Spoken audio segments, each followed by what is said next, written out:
Good evening, everyone. Welcome to the May 15th, 2023 Board of Commissioners meeting. The board just finished a work session at 5 o'clock. For those of you that were here, thank you for coming in. We're talking about annual budget items as we get close to finalizing that budget and presenting that to the public in the very near future. The first item up this evening is our invocation and pledge of allegiance. And as always, I'll ask if there's anyone in the audience this evening that would like to lead us in an invocation and a pledge, you can come forward and do so. And since no one's jumping up at that, I will ask Commissioner Beaumont if you would do that for us this evening. Thank you. Heavenly Father, we thank you for this glorious evening. Lord, we thank you for the weather that it has changed, Lord, marking the beginning of a wonderful time in the season here at Currituck. But I ask that you would bless this meeting this evening, Father, that you would bless each and every participant, every attendee. Lord, I pray that you would provide this Board of Commissioners wisdom as we consider the issues before us this evening, Lord. And I pray that you would be with each and every person in here, that they would have safe travels home. And this, in Jesus' name I ask. Amen. Amen.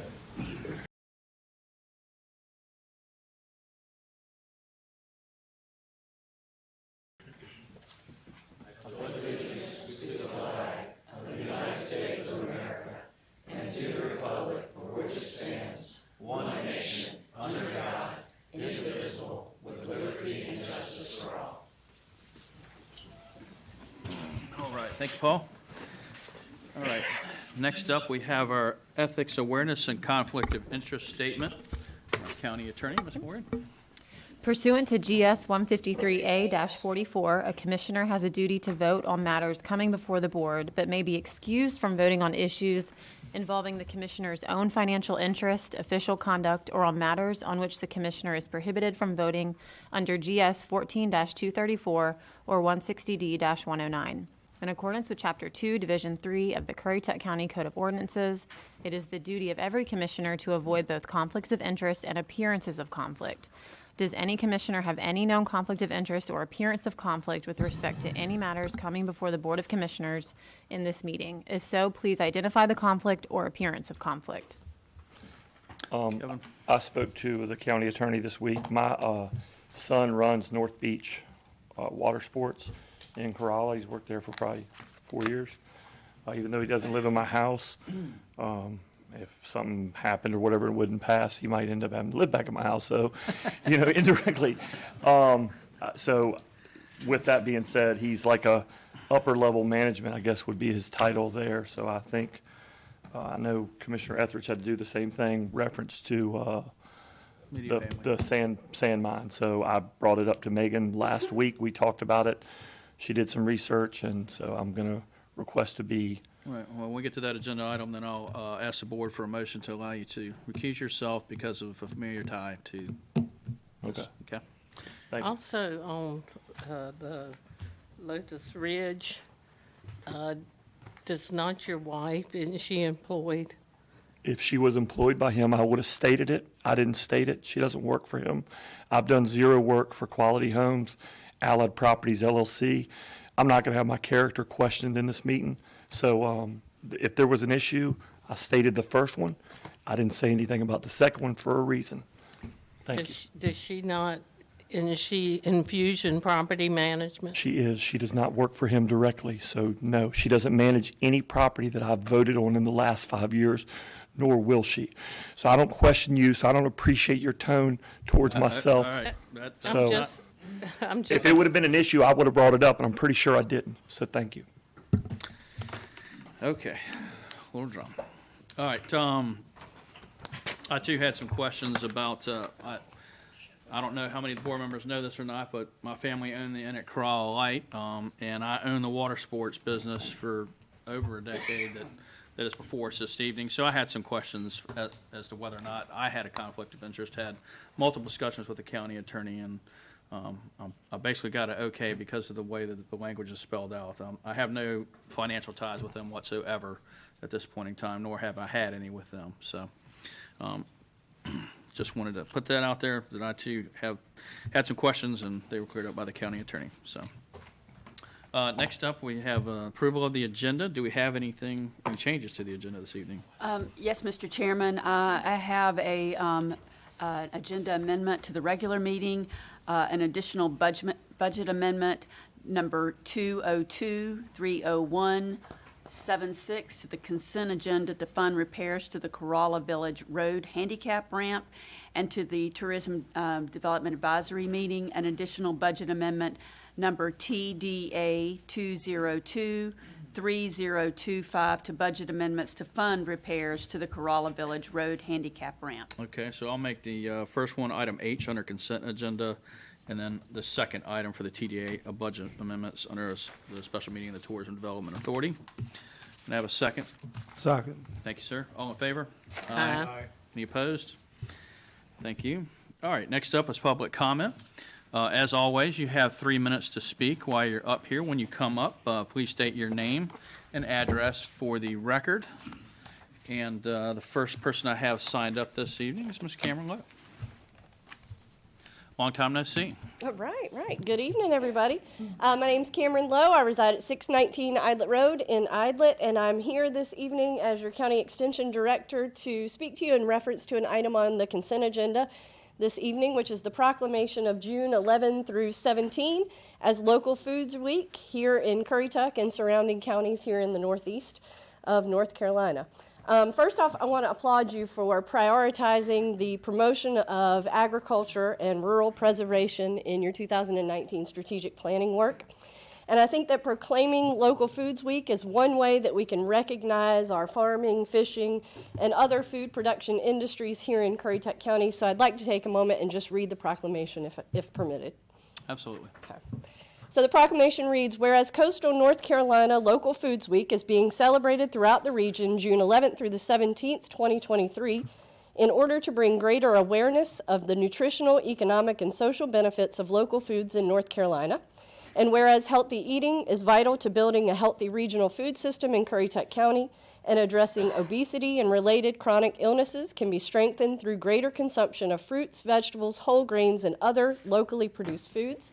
And whereas Currituck County is home to community gardens, roadside markets, many food-related businesses, and numerous community organizations which address issues related to food production, nutrition, and food business development for Currituck County residents.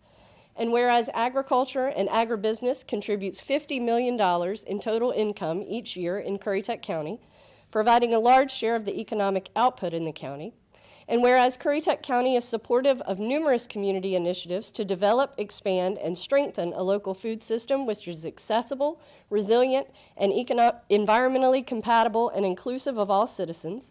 And whereas consumers, farmers, and fishermen benefit from the expansion of a local food system which includes direct sales of food products from farmers and fishermen to consumers, development of value-added food products by local businesses in Currituck County, and institutional purchases of locally produced and caught foods directly from farmers and fishermen. And whereas consumers can make substantial positive impact on local, regional, and state economies by purchasing from local farms, fishermen, and producers, Currituck County encourages citizens to commit to purchasing local foods during the week of June 11th through the 17th. Now, therefore, be it resolved that the Currituck County Board of Commissioners does hereby proclaim June 11 through 17 and hereafter the second full week of June as Local Foods Week in Currituck County, and urges citizens of our community to support local agriculture and purchase more high-quality, locally produced foods and learn about the benefits of agriculture and local foods in Currituck County. So again, I just want to thank you for your consideration and support of that proclamation. At Extension, we do local food education pretty much year-round on a variety of scales, but I hope that during that week of June 11th through the 17th, you'll see a bit of a more robust push for community education, and hopefully we can move that needle in our local economy and for our local foods producers and food establishments. So, thank you. Thank you very much. Thank you. All right, next up, Ms. Janet Rose.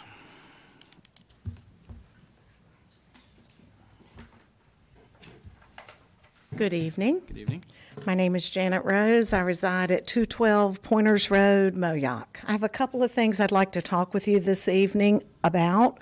One is the water test. When you all purchased that building across from McDonald's, a sign went up at the water department saying, "We will no longer do water test."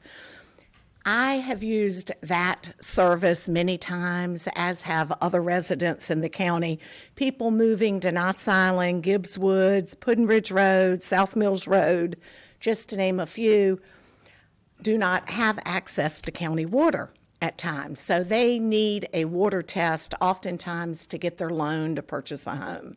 I had to have a water test done last week for a client, and I had to go to Camden to get it done. So I'd like for you to try and bring the water test service back to us. And my next thing is about the schools. You know, in the past, and I've been on the school board 6, 7 years now, and I was a teacher for a long time before that, you all always followed that CPI, the index, as far as inflation goes. And most of the time, we'd see an increase of 2% in per pupil spending, 4%. Well, this year, as we all know, inflation is through the roof. And I believe the CPI is 8%. And I've just heard this evening that you're talking about not following what we've done in the past. I did hear something about that when I attended your budget work session, that you might do 6%. Now I'm hearing maybe 5%. I'd just like to remind you that our inflation is affecting our schools just like it is everybody else. 2 weeks ago, you all held a work session. I was out of town. And at the very end of your meeting, you held another work session to discuss the new elementary school. I was very disappointed that no one from our staff was invited, nor was the Board of Education. I know that you all are all very smart people, but I don't think anybody knows what the schools need more than our staff. And I think we should have been included.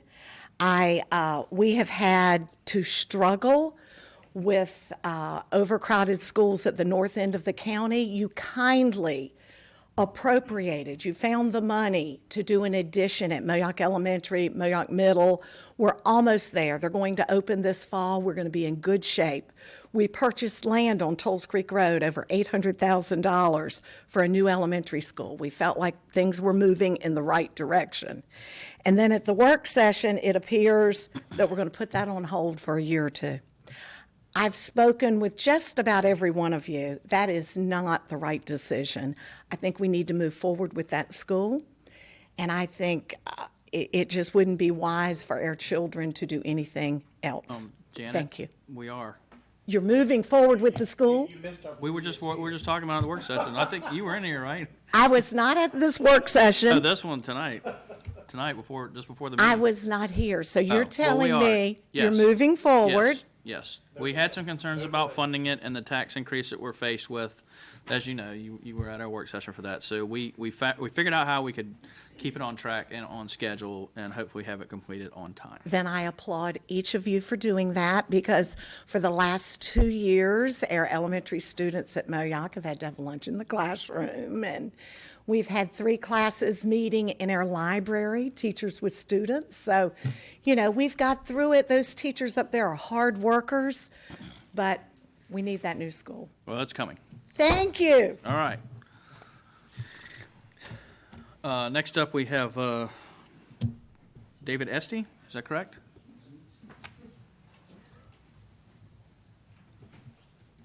Good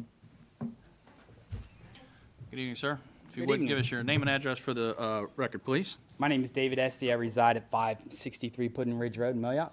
Okay, thank you. And I'm calling because I'm concerned about the Lotus Ridge project, or I'm talking tonight because I'm concerned about the Lotus Ridge project for many reasons. The first was just discussed about the schools and the school capacity and bringing that many new people in, 177 new houses and families, and the infrastructure that surrounds that. Hold you up one second here. Is it appropriate for him to speak about that during public comment or during the? Well, we are going to have a public comment section within that hearing, and that would be the better time if that's what you're going to discuss. Yeah, because right I want to now. implore this considerations. Okay. So when we get to that, I'll add your name to that. When we go into that agenda item, we have a public comment section, which would be more appropriate for you to speak at that time. Great, Does that work for appreciate you? it, thanks. All right, thank you.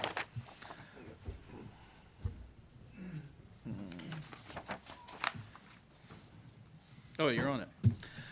You already signed up for it. You did a good job. All right.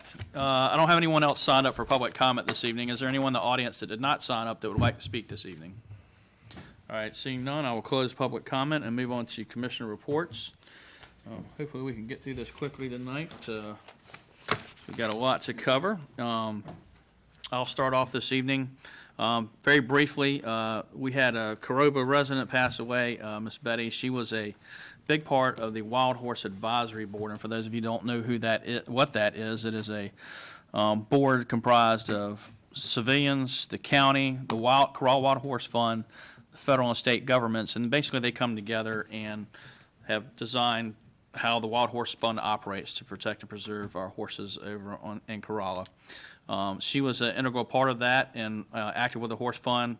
She also took care of our park in Corova, kept the bathrooms clean, and guarded the thing like it was her own house. So she will be missed, so I just want to say Godspeed for her and her family. And with that, I'll kick it over to you, Paul. Mr. Beaumont? Nothing. All right. Nothing That's this quick. evening, Mr. Chairman. All right. Mr. McCord? High school baseball tomorrow night, 7 o'clock, I believe. They play the Sweet 16 of the playoffs. Friday night, I attended the game. They were down 8-5. Junior Caleb Dennis hit a grand slam. When he hit it, I knew it was gone. And then in the last inning, he backhands and robs a kid of a double minimum, probably a triple. So it would have been a completely different. But like I said, it was nice to see the county's doing well. There's a lot going on in the county. Stay active on social media. Not everything on social media is true, believe it or not. So I'll let you guys know that. And like I said, with the county website, traffic's getting busier. Be careful. Wrecks are up. Don't text and drive, eat and drive, and all kinds of other good stuff. And like I said, that's it. That's it for me. Okay. Owen, how about you this evening? Short and sweet. We have Memorial Day coming up, and that'll happen before we have another meeting. And just hope everybody will be on their P's and Q's when they're driving and be safe. Thank you, sir. Mr. Jarvis? On May 4th, Commissioner Kitty Etheridge and I had the privilege, thanks to the board, to attend the NCACC Spring District meeting for Districts 1 and 2 in Williamston. The meeting was well-attended and covered many different topics, including the legislative updates about what the General Assembly is doing, digital information technology, and the grant information and how that it pertains to Currituck County, and then overall association updates. I don't know about Kitty, but I left that meeting feeling very, very fortunate, very, very blessed that I live in Currituck County. And I'll let her talk about more specifics if she chooses. Also, the Juvenile Crime Prevention Council held its final meeting of the 2022-2023 school year on Monday, May 8th. This group is composed of many dedicated, tireless public servants, and the successes this year speaks to those qualities of the members of that JCPC. This group supports helping our wayward and our at-risk youth get back on track. They do this through programs like Teen Court, our restitution program, and our PASS program. The JCPC this year has funded many programs that have helped these students thrive, and I'm flattered and thrilled to be part of that. These include an online program for our at-risk students called Empower You, which is a one-to-one coaching tool that offers mental health support for these kids as well. It also funded numerous teen summer YMCA memberships that will keep these kids engaged and active instead of sitting home behind maybe a video game.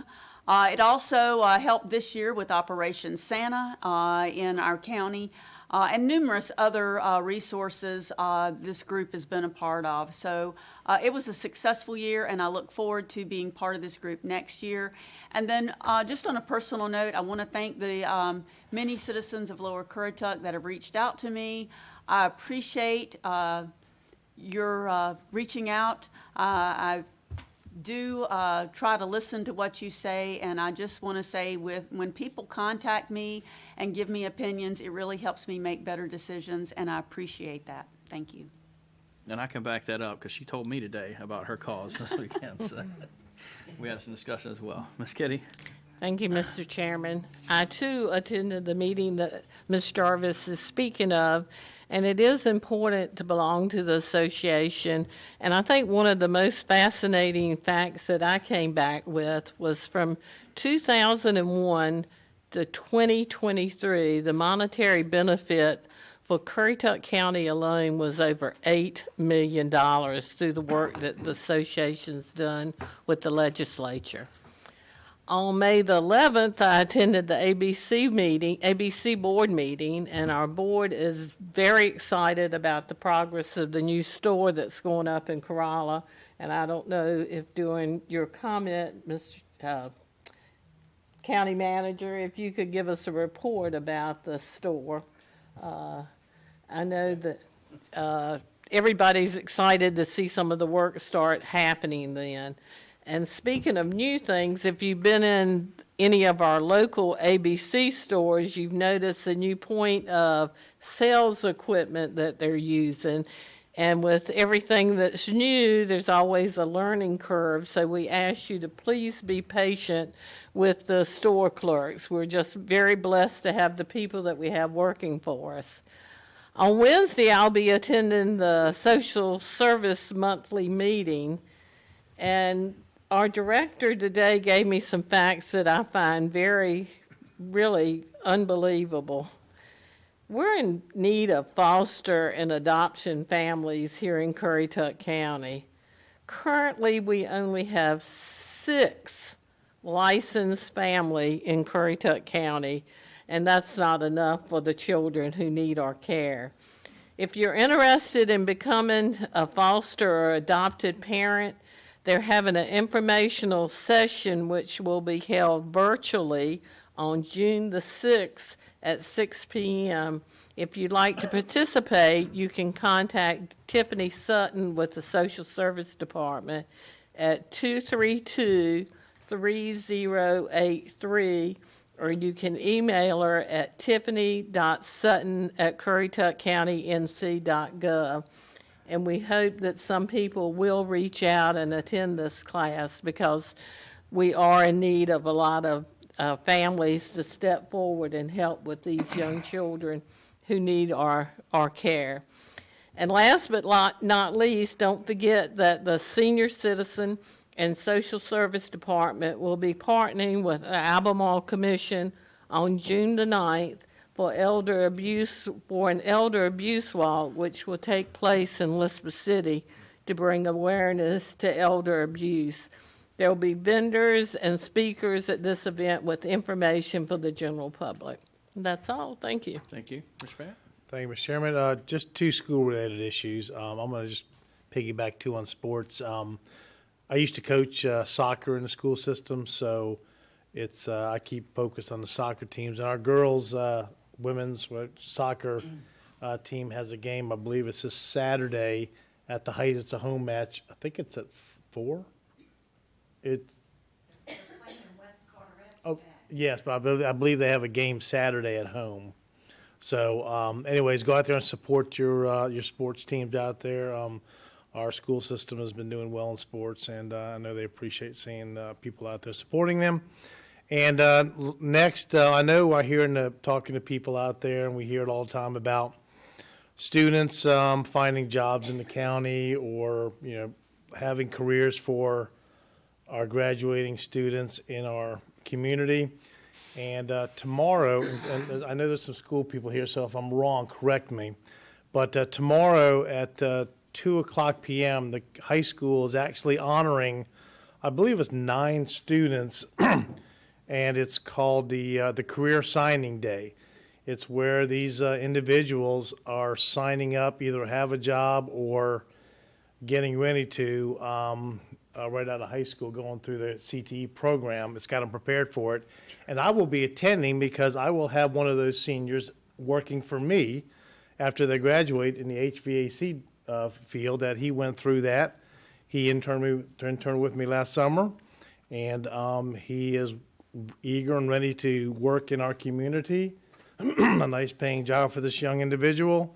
And I'm glad that we can keep our workforce in the county and employees. So anyone out there, the school systems are working, and I know our state and legislators are working to get the CTE programs up and running hard.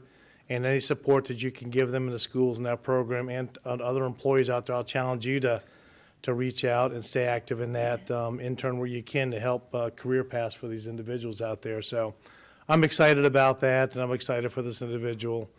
And we need to see more of these individuals getting prepared to come right out in the workforce. So I just want to thank the school systems for that, and we need more of that. So that's all I have. Thank you, sir. All right, next up, County Manager's Report. Thank you, Mr. Chairman. First of all, historic Jarvisburg Colored School is about to undergo some restoration and repair. May 20th will be the last day of tours as that work begins, and we will, as soon as it is complete, reestablish visitation at that facility. On a good note, the board had previously directed that we open some of the facilities as we could at Historic Corolla Park. We now have found sufficient employees that we're going to be able to open the Maritime Museum starting Memorial Weekend through October. It will be Saturdays and Sundays, 10 o'clock a.m. to 4 p.m. on Saturday and Sunday. So we kept pushing. We had more applications, and we also had county employees as we put out the word to our existing employees if they're willing to make a little extra money and help the county out, and we had some step up to do that. So we're pleased that we're able to move forward on that. Two other things, we recently received a couple of grants. One, we received a $10,000 grant from Centera Healthcare. That grant will be utilized to extend some sidewalk walking paths in Community Park in Maple. The big news is that we received from the North Carolina 911 Board a $1.9 million grant that's going to allow us to push forward to the completion of and enhancement of our telecommunications system, and most importantly, allow us to move from a conventional system to a trunk system, which was going to be very expensive, and we weren't sure we were going to be able to do it, but glad to say that we will be able to with this grant. And then with regard to the ABC store in Corolla, A.R. Chesson is the construction company. They have begun work. If you go by there, you will see steel is up, and there's some exterior walls that have gone up. It is expected to be completed in early 2024. That's all I have, Mr. Chairman. Thank you, sir. County Attorney? Just one thing, the Southern Environmental Law Center is not going to appeal the Mid-Currituck Bridge litigation. So the litigation is over for that. There's going to be probably some other roadblocks, but at least that's out the way. All right. Let's do the wave. Yeah, another 30 years, we'll have that bridge. All right. Moving on. Administrative reports. Item 1. We have Trillium Health in the house tonight. Their Northern Regional Director, Bobby Lowe, is here to talk to us. Good evening. Hey, how are you doing tonight? Good. How are you? I'm good. My name is Bobby Lowe. I'm the new Northern Regional Director. For probably the past 10 years, you've had Bland come and talk with you once a year. So Bland retired February 28th after about 3 decades of public service, and I started in this role on March 1st. So I'm happy to be here today. Thank you for letting me come. And I will do our annual update, and I'll try to be very mindful of your time frame. So I'm going to talk to you a little bit about who we are, some Medicaid transformation changes, because that is the biggest change in Medicaid in probably 30 plus years, some organizational changes, and some specific county data. We cover 28 counties. We recently added Halifax and Bladen. Our population is 1.5 million. We served about 46,000 individuals with severe behavioral health needs last year through about 550 providers, and those services came to about $520 million. So we're divided into 3 regions. Currituck is in our northern region. We're the largest in the term of number of counties and the smallest in population. So for Medicaid transformation, this is the same thing you've been hearing about since 2017. Some of the biggest changes that have happened in July of 2021, standard plans went live. And what that means is these 5 insurance companies are managing health care for people with Medicaid, even people who have mild to moderate behavioral health needs. And what that means is there are people who are receiving behavioral health services that are no longer managed under Trillium. So they're managed under one of these 5 insurance companies. So for the LME MCOs, which is what Trillium is right now, we're going to be moving into tailored plan. That date has changed a lot. It has moved from July 1st to December to April 1st, and then February of this year, they moved it back again to October 1st. So that has changed since you actually got this presentation, I think. So when it goes live, and we think it will, the reason has been pushed back is to allow all the LME MCOs to be ready. The way the legislation is written, if all 6 of us are not ready, they won't let anyone go live.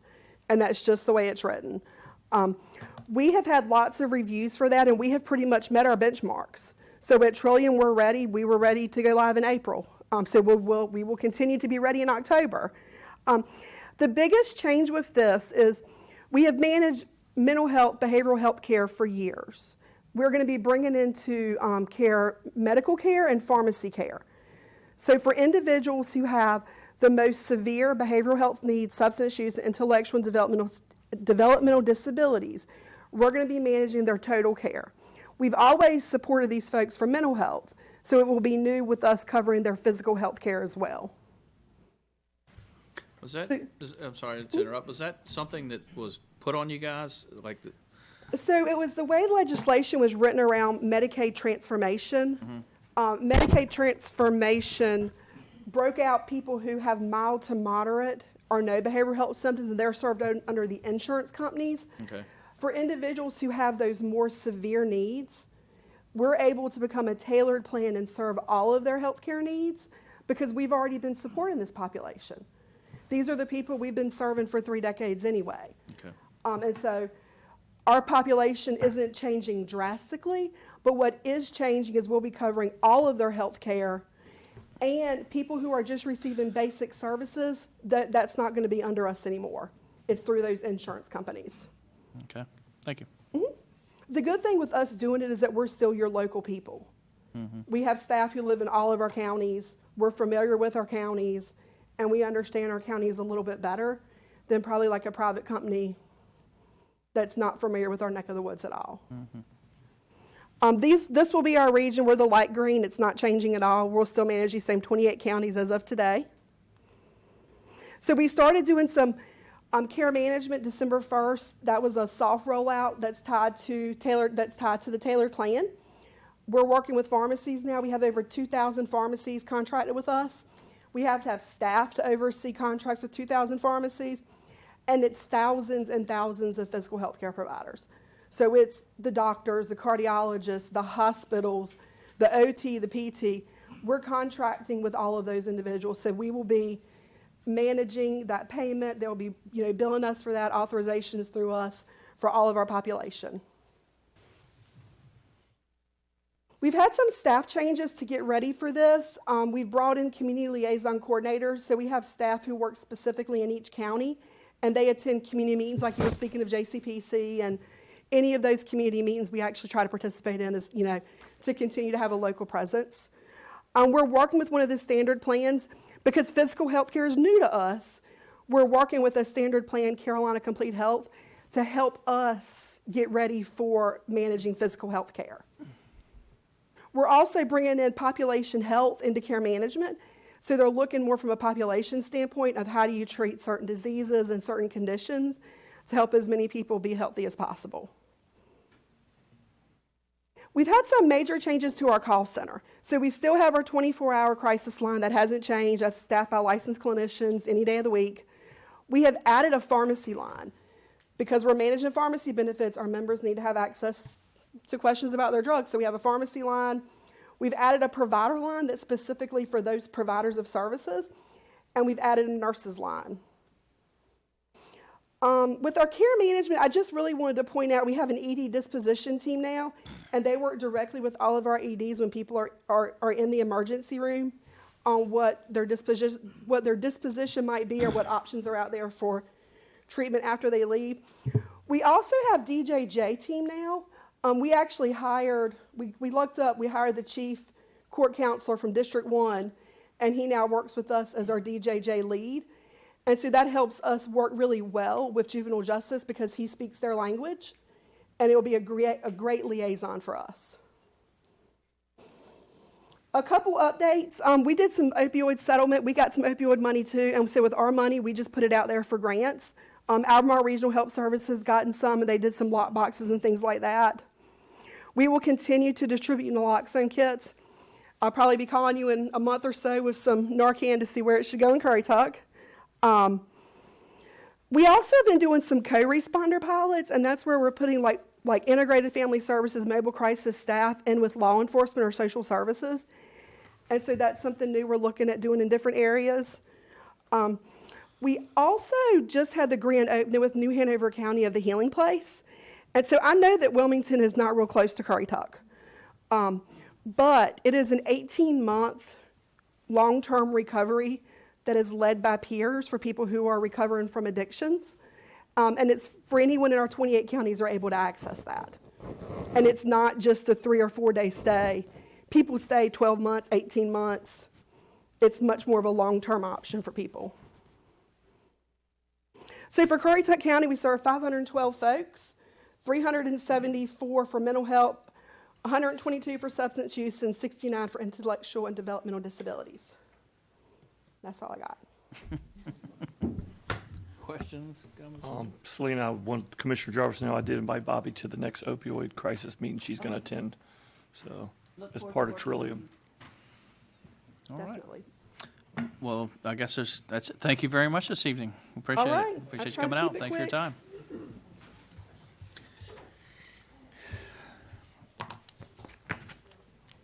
All right. Next item this evening is public hearings. Item 1, PB 23-03, North Beach Water Sports LLC. North Beach Water Sports LLC is requesting a special use permit for outdoor recreational uses for property owned by Lightkeepers Hospitality LLC located at 1066 Ocean Trail. Tax max 115B, parcel P4B3, Poplar Branch Township. And Kevin, you need to recuse yourself on this one? I do, and I need to ask one quick question. My wife, sorry, I was on my phone. She cut herself real bad, so I'm going to go. How long was this, 30 minutes, you think? Hour? Yeah. So I'm just If you going to need run and check. I think she needs stitches, so I'm just Okay. going to run and check. Well, then, can I have a motion to, So moved. thank you, all in I'll be favor? back. Aye.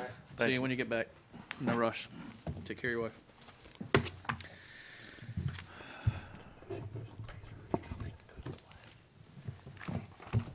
All right, I'll let him get out of here and then we'll jump into it. Fine, man. All right.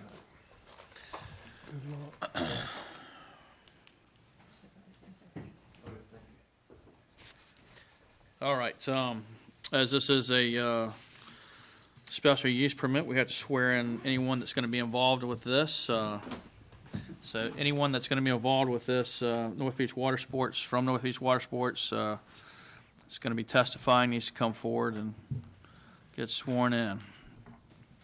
And if we don't have enough Bibles, you can do the...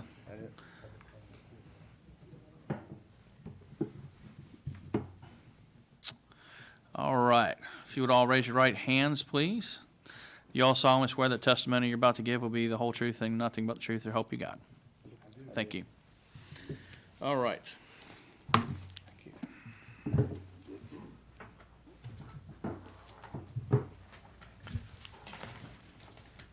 Mr. Kemp, you'll be presenting tonight for the staff? Sir. All right, thank you.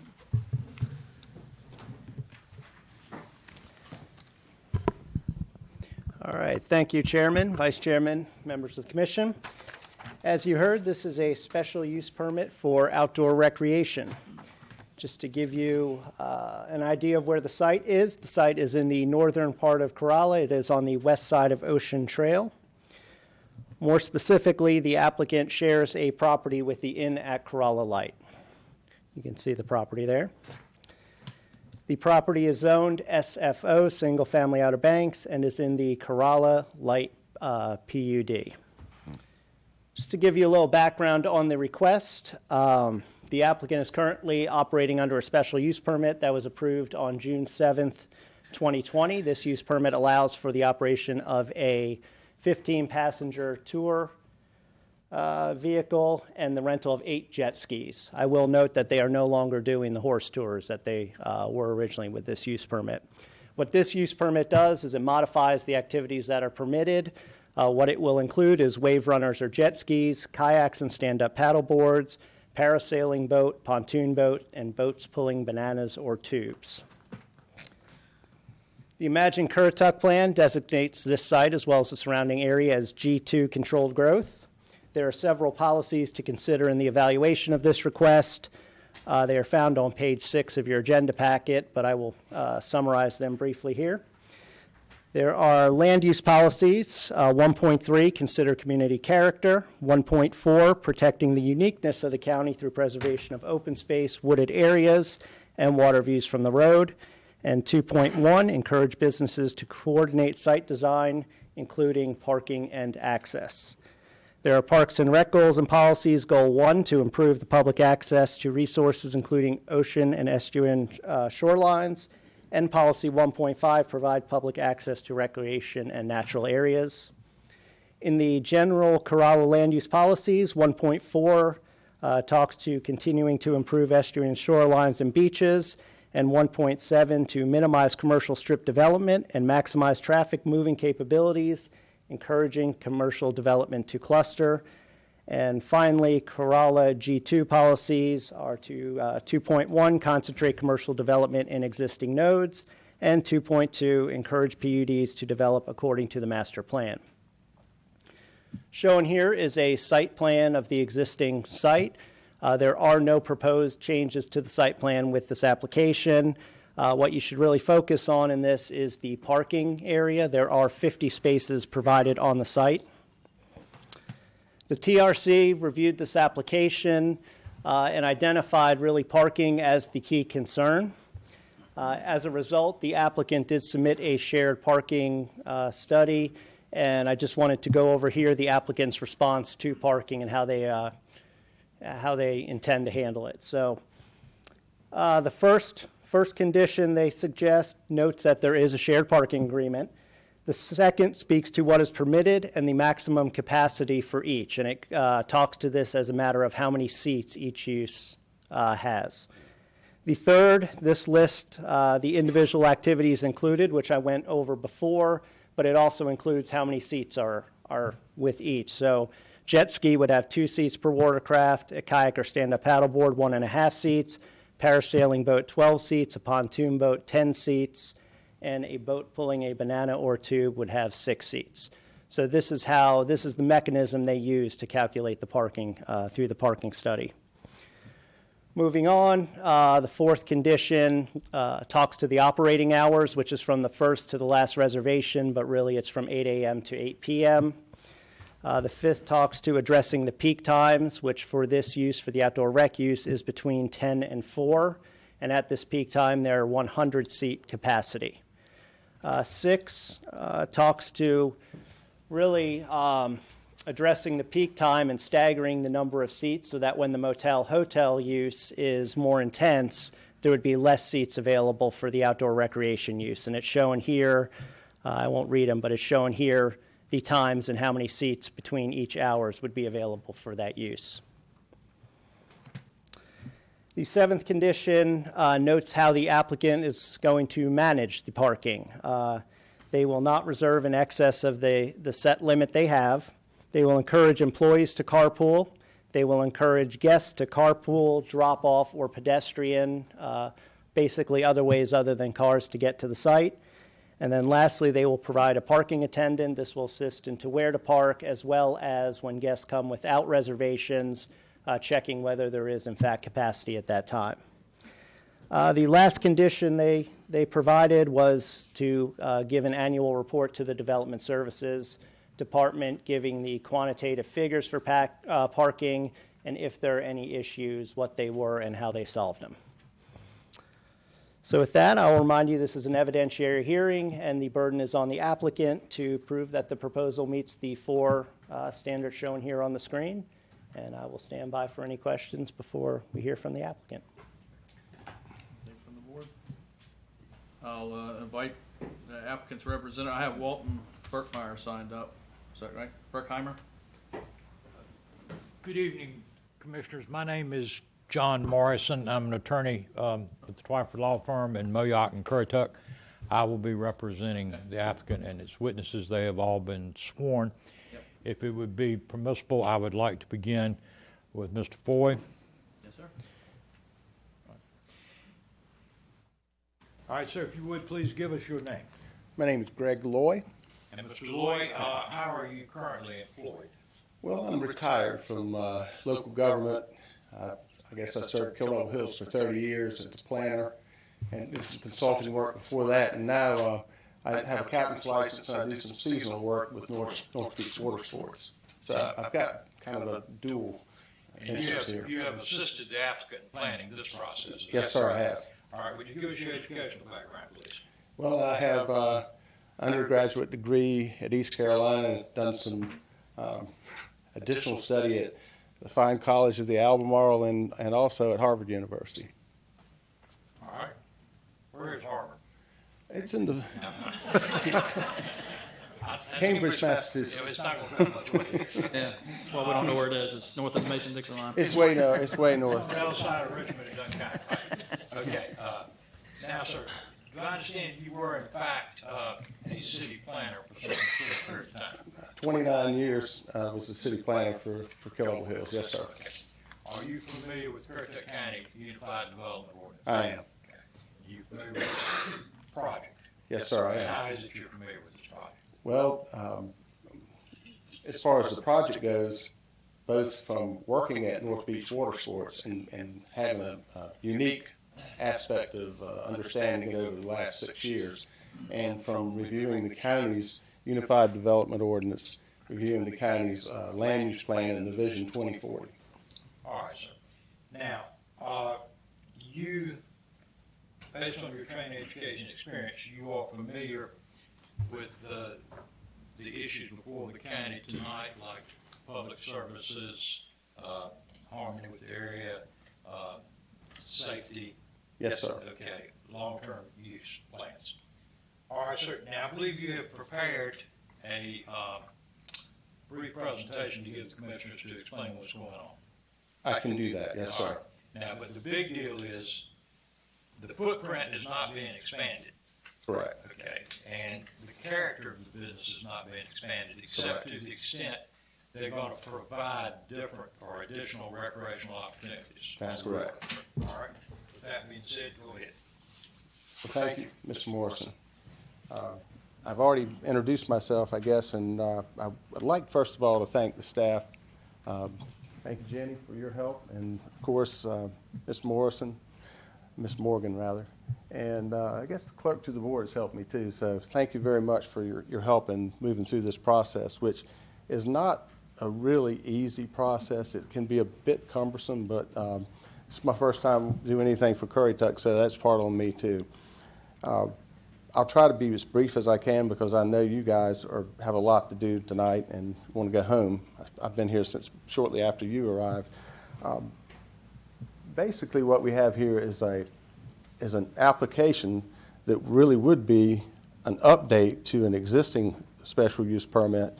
However, there's no real provision in your code to do that. So we're basically starting all over again. That's the only option to come in with a special use permit. And over the years, the business has changed somewhat. It's grown. But the current activities still fall within the realm of the spirit of the original permit, and which I have in my notes that was originally issued in 2010. Anyway, what's happened here is the applicant is proposing modifications to the permit, and the business is pretty much operating how it has been over the last 6 years since I've been there. There's really no provision for trading uses, so the wind might blow one day and you can't parasail if you have a small craft advisory. You can't paddleboard or kayak if it's too windy. So those would have to come out of what we offer. And then all of a sudden, you can run jet skis or maybe run a tubing boat, but you can't do certain things based on weather. And that's why it's very important that we look at seats instead of equipment, because you can have equipment that sits there and can't be used a lot of days. And if you, minimize the amount of issues that you would have with saying I can only have one boat or two boats and say, well, we can have just 100 seats at our max, we can handle that. The parking handles it. North Beach Water Sports provides access to the Currituck Sound that for many would otherwise have no opportunity. If anybody that's familiar with the Currituck Outer Banks knows that there's not a lot of access to the Sound, and there's also many people that would like to access the Sound and have recreational activities. There's not a lot to do up there, really. I mean, you go to the beach. What do you do when the flies are bad? You go do water sports. You have to have other things besides the beach. It is a family beach atmosphere in Currituck on the Outer Banks, and that's something that the water sports really fosters. Many of the people that go to the water sports come back year after year, and sometimes multiple times during the same year. And I feel like that's part of what makes Currituck unique and desirable. Back to the parking, one reason everything works so well is that the synergy between the hotel and the water sports is based on peaks are totally different. It couldn't be any better. People check in at 4 o'clock and they check out at 10. And usually during the day, if people aren't doing water sports, they're out in their car doing something else. So at the peak times, the hotel is very, very limited in terms of the guest parking. So that works really well, and I think it's in the best interest of both businesses to have it work, because if it doesn't and people don't have a place to park, you have problems with both businesses. So that's something that the management has worked extremely hard to try to make sure that is not a problem. Excuse me, Mr. Foy, if I may, because this is a key point. I understand parking would be a very serious concern to you.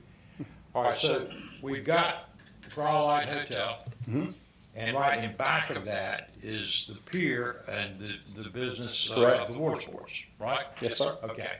Now, during a certain period of time, the hotel would be occupying a lot of parking space for its guests, right? Yes, sir. But in your peak hours, the business's peak hours, will be when folks have checked out of the hotel and have not yet checked in, and the hotel, of course, is preparing their rooms and cleaning up. Okay. And you know what checkout time is at the hotel? Yes, sir. It's 4 o'clock. All right. That's Check in.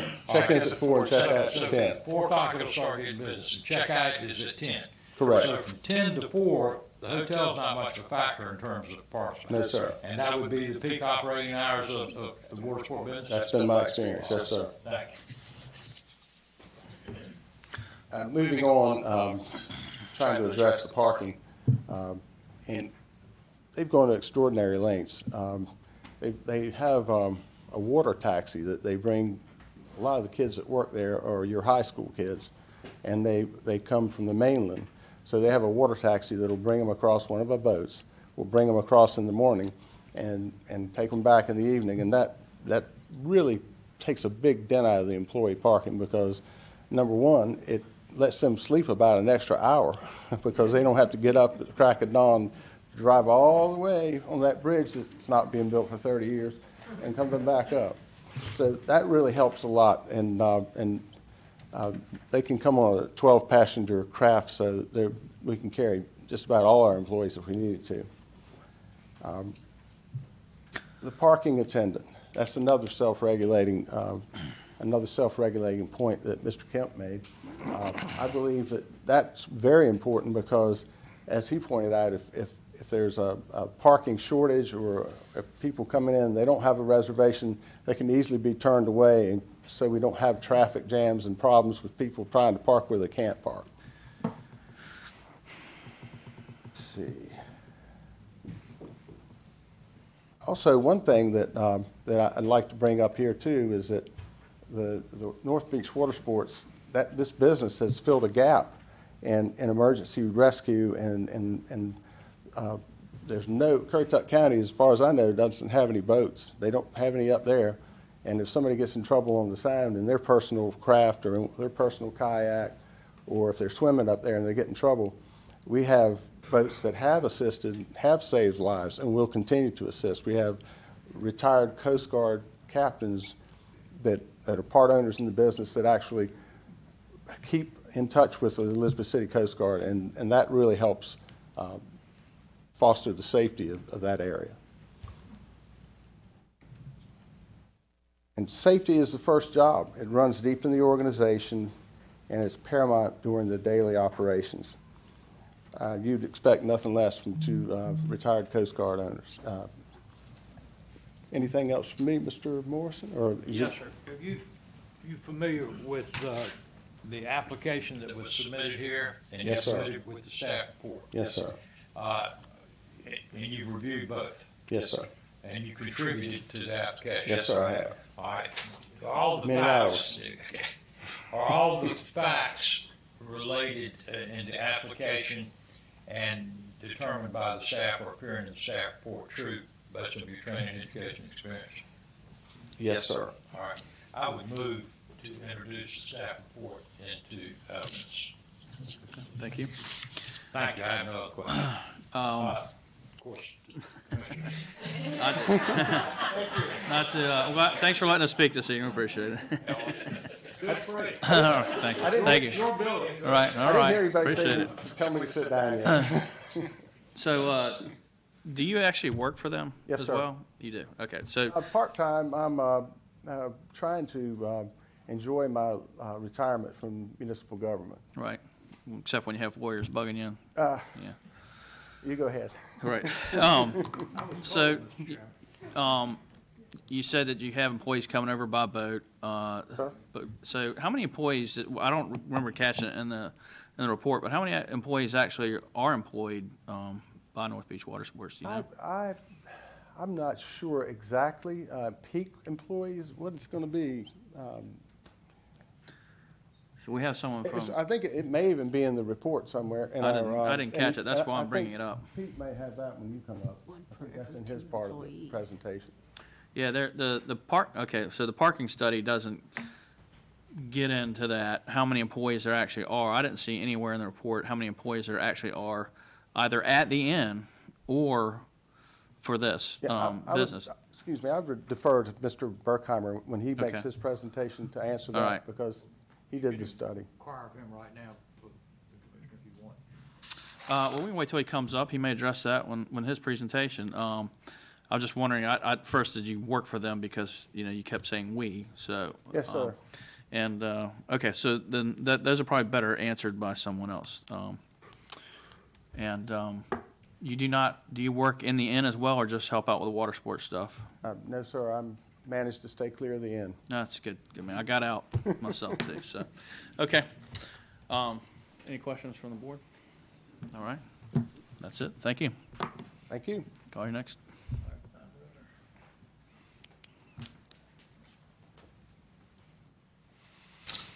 You would give the board your name, please. I'm Janet McComas. And Mr. Comments, how are you employed? I'm employed by the Inn at Corolla. And you hold any particular licensures? I am a real estate agent. I'm a full broker. And so you do that in addition, you're employed by the inn to do Correct. this study? Yes. Okay, all right. And are you familiar with the proposed project? Yes. And you are familiar with the water sports business? Yes, sir. Okay, and have you made, and how long have you been a licensed North Carolina realtor? Since 2006. In the course of your business, do you have to determine values? Yes. Property values? Yes. Adjacent property values? Yes. And how many times have you done that in ballpark figure? Hundreds? Hundreds. Okay. And have you done such valuations on the Currituck banks? Yes. All right. Now, at the request of, at my request and the request of the owner of this project, have you made a determination as to whether or not the proposed project before the commissioners tonight, if approved, would have an adverse impact on adjacent property values? It would be a positive impact. All right, now, so I take it would not. Just a positive impact. Okay, I'm sorry, I didn't hear. She needs to said get a it little would have closer to the positive mic. impact. Okay. Now, what methodology did you use to determine this? Pulling CMA's comp Okay, properties, what's a CMA? a comparative market analysis. Is that something that's routinely relied upon by experts in your field? Yes, it is. Okay, all right, go ahead. I pulled several comps from the area, checked both current sales, what is for sale, what has sold in the area, also pulling tax evaluation records for those properties to see if the evaluations had gone up or down, and in every case, they had gone up. All right. Now, as to adjacent Properties, what are they?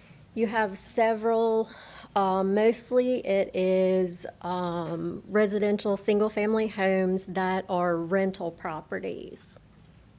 So They are rented to tourists. To tourists, yes, on a weekly Based on your basis. experience, do tourists like to use this building, this business? Yes, they absolutely do. Okay.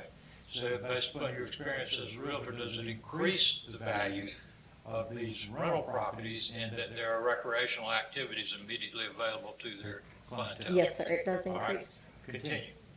I pulled those.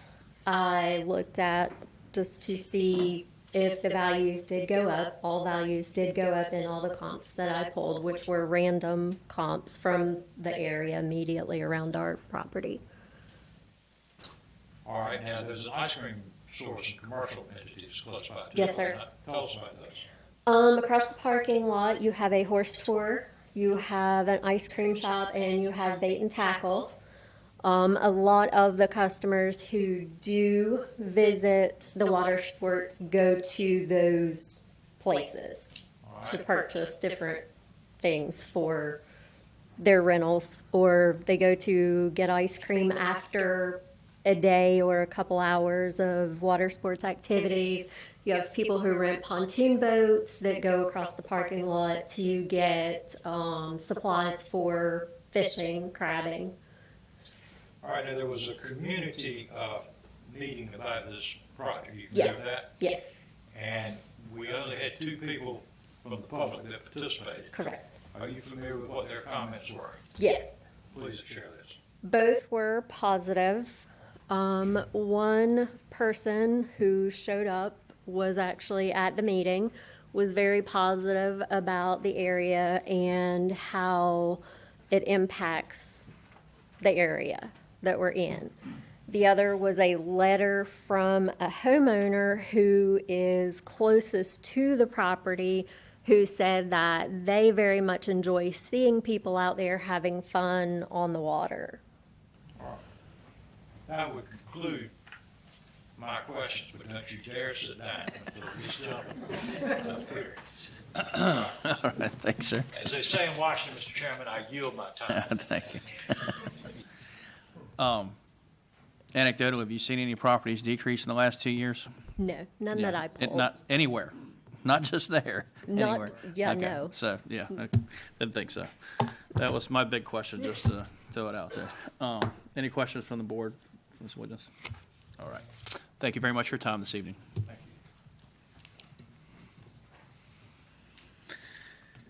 you. All right, sir, if you give us your name, please. Thank you, sir. My given name is Walton P. Burkheimer Jr. I go by Pete. All right, Mr. Burkheimer, how are you currently employed?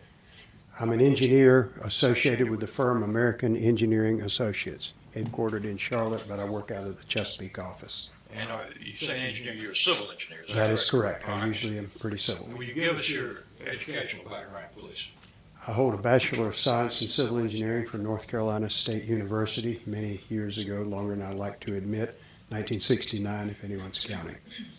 And what licensures do you hold? I hold a license of professional engineer in the states of Virginia and North Carolina. And have you had, in the course of your study and experience, attention given to traffic patterns, traffic safety, parking, that kind of thing? Yes, sir. Traffic engineering was senior coursework for me at NC State, and I've practiced in that, among other things, through the 50 years of my career. And would traffic engineering address parking issues? Yes, it can include parking. Are you familiar with the shared parking provision of the Currituck Unified Development Board? Yes, sir, quite a bit from this particular effort. All right. Based upon your training, education, and experience, do you have an opinion as to whether there are any public safety issues involved with this proposed project from an engineering standpoint? No, sir, it's, And you, as a civil engineer, you're trained to recognize such, are you not? yes, sir. All right, talk to us a little bit, since parking lot's a bit concerned, about what Currituck Unified Development Ordinance says about shared parking and how this project is compliant with that. Yes, sir. First of all, shared parking isn't a new concept to this particular site or application. It was used when your predecessors granted the special use permit back in 2010. A competitor, but a much beloved competitor firm of mine, did a parking analysis, which is part and parcel of a shared parking arrangement. You do a parking analysis to make sure the time patterns of two uses, which are sharing their parking resources, dovetail. I mean, if they both peak at the same time, it's not a good candidate for shared parking. But if they have different times of peak parking demand, as Mr. Loy mentioned in his testimony, then they may be candidates for parking study. Where my role comes in is to actually do the math and see how well that dovetailing is and make sure that we fit together well and we don't overfill the cup, if you will. All right. Would you like me to? I think perhaps at this point, since parking does appear to be a logical concern, I will invite the commissioners to ask the engineer any questions they have about that. Okay, thank you. So I paid for that previous study to be done. That was my special use permit. And I kind of know the parking there a little bit. But so when you did your parking study, you did not physically visit the site during peak months, did you? It was. No, sir. My parking study was done off-season, but based on when I was engaged to do it, so Okay. I wasn't able to do that. Well, that's the difference. The one Carl did was during the summer. They actually physically came and sat and counted cars for the day to watch the ebb and flows of the parking lot. Yes, And, sir. That was quite a good study, by the way, that Mr. Tewksbury did. It cost me. And I piggybacked on it effectively. Yeah, and it's because they were on site. And at the time, the county was going through a lot trying to figure out their parking in general with the UDO. And then, of course, my business there, we had changed from the vehicles we had, and we at one time had jet skis there, parasailing, everything they basically are doing now, we had and scaled that back, just anecdotally. So I posed a question earlier. Do you know how many employees are employed by either of these two companies that are on the project? Parking report the operational report that they filled out in last fall, they reported 9 employees. I think they probably have a total of a dozen or so different employees that are on the rolls, but at any given time, it's about 9 employees at the busy times. Okay.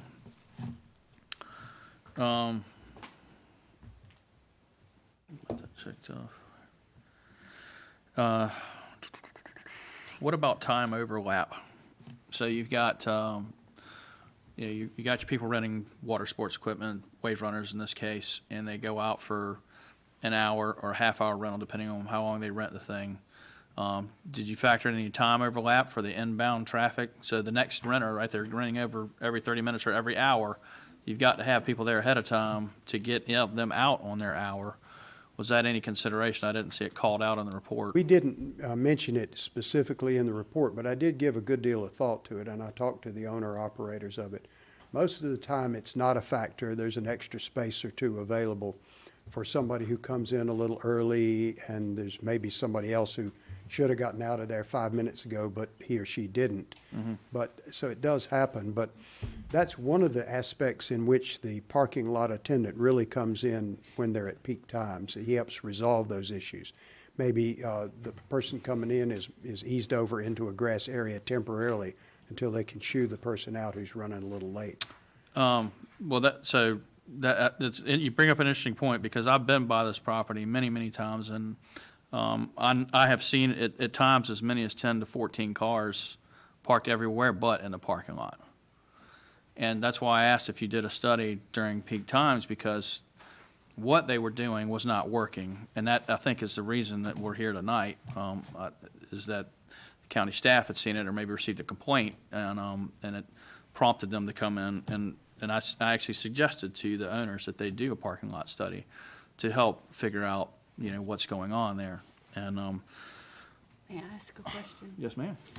Whose job is it to train this parking lot attendant? Is this a job description? Is this something that person does? I mean, is that their job, is parking lot attendant? And will they be trained?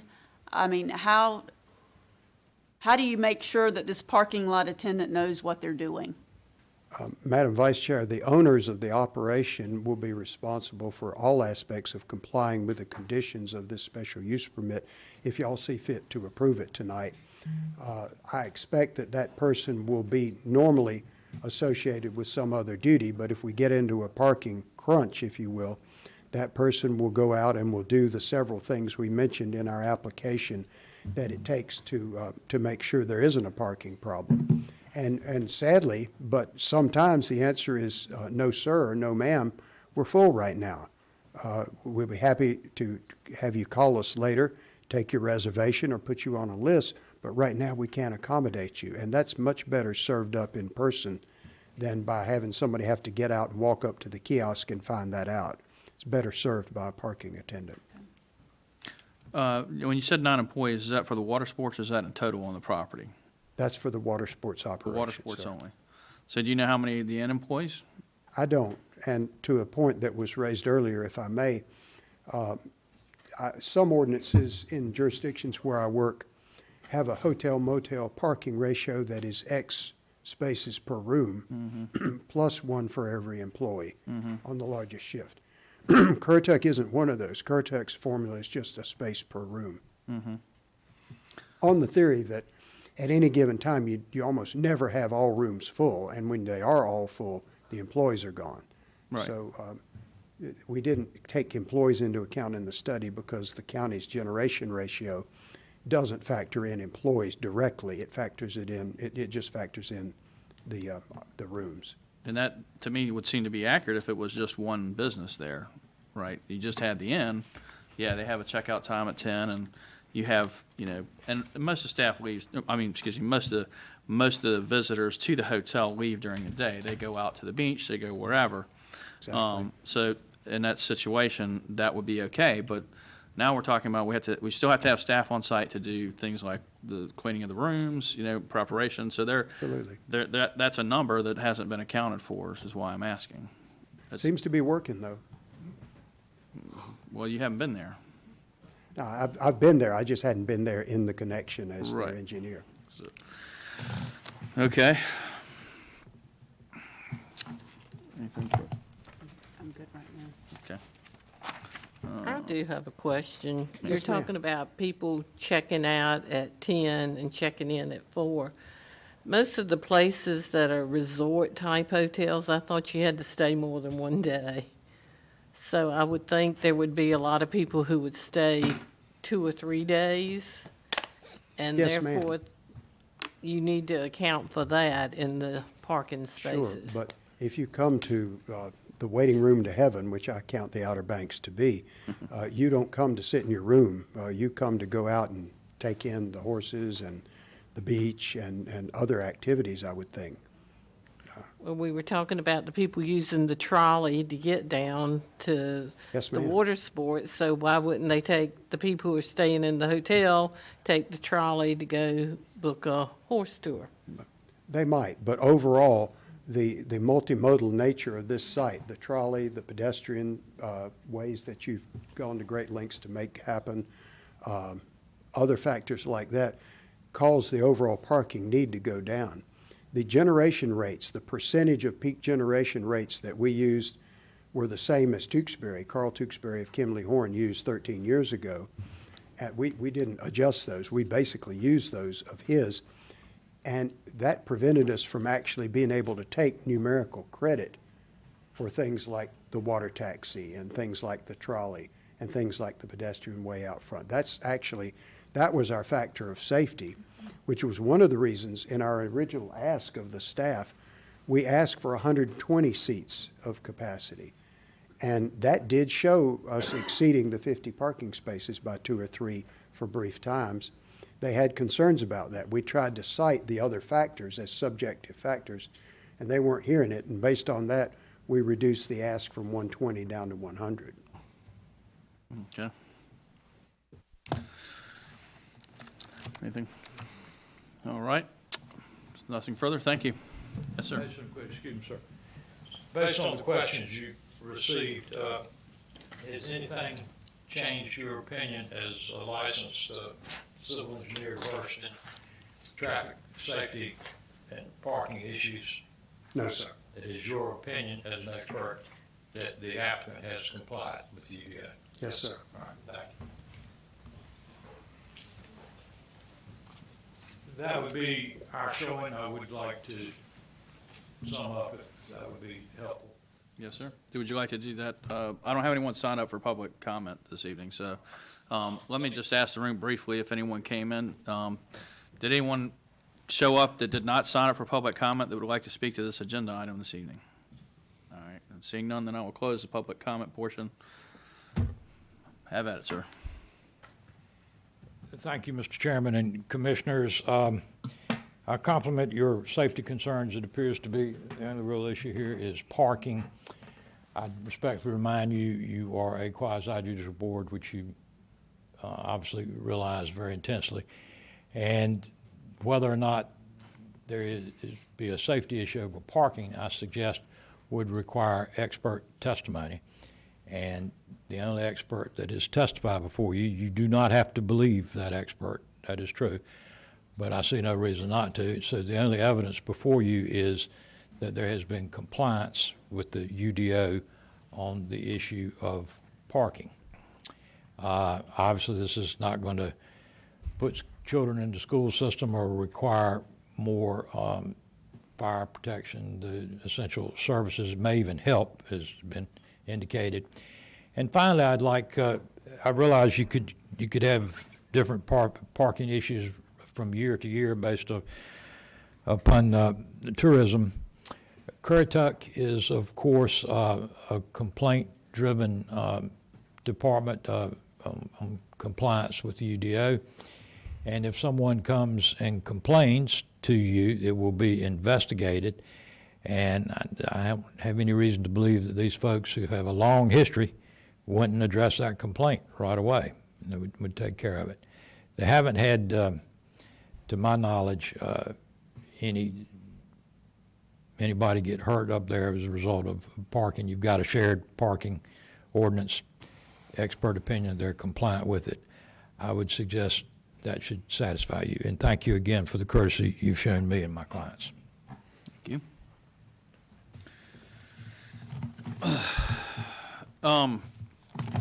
Actually, I have a question that you brought that up. So, I'm inclined to make a motion for this to proceed and pass this evening. However, I would ask that they do a parking lot study during the summer, during peak season. And then that be part of the staff review process that they submit to county staff. Now, obviously, your client has to agree to that. Is that agreeable? Yeah. Yes, sir. Just to further solidify, okay. That certainly sounds reasonable. All right, thank you, sir. All right. Okay. Any further discussion from the board on this? All right. Well, since this is my neck of the woods, I'll make the motion this evening. And I move to approve PB 23-03, North Beach Water Sports Special Use Permit, because the applicant has demonstrated the proposed use meets the review standards of the UDO. I will additionally require another parking study be done during peak season, and that can be determined when the firm is available to do that, sometime from mid-June to mid-August, so that we cover the peak times that we may have problems. and that the TRC review comments provided in the staff report shall become conditions of approval. 1, the use will not endanger the public health or safety. 2, the use will not injure the value of adjoining or abutting lands and will be in harmony with the area in which it is located. 3, the use will be in conformity with the land use plan or other officially adopted plans, specifically Land Use Policy 1.3 and the Imagine Currituck 2040 Vision Plan, Parks and Recs Goal 1, and Corolla Policy 1.4. And the use will not exceed the county's ability to provide adequate public facilities. Do we have a second? I second that motion. Thank you, sir. Yes, All in Mr. favor? Mr. Aye. Aye. Any opposed? Motion carries. Thank you. Thank you. Mr. Chairman, could we take a few Yes, minute break? absolutely. We'll just take check on a Kevin, too? 5-minute recess to let people slide out of here and stretch your legs.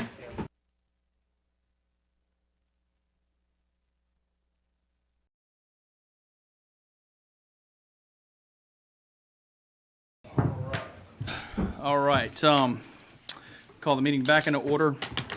We got a little bit of an oddity that's getting ready to happen. We've only done this one other time since I've been here that I'm aware of. We're actually going to go into closed session to consult with the attorney prior to jumping into this Lotus Ridge, the next item on our agenda this evening.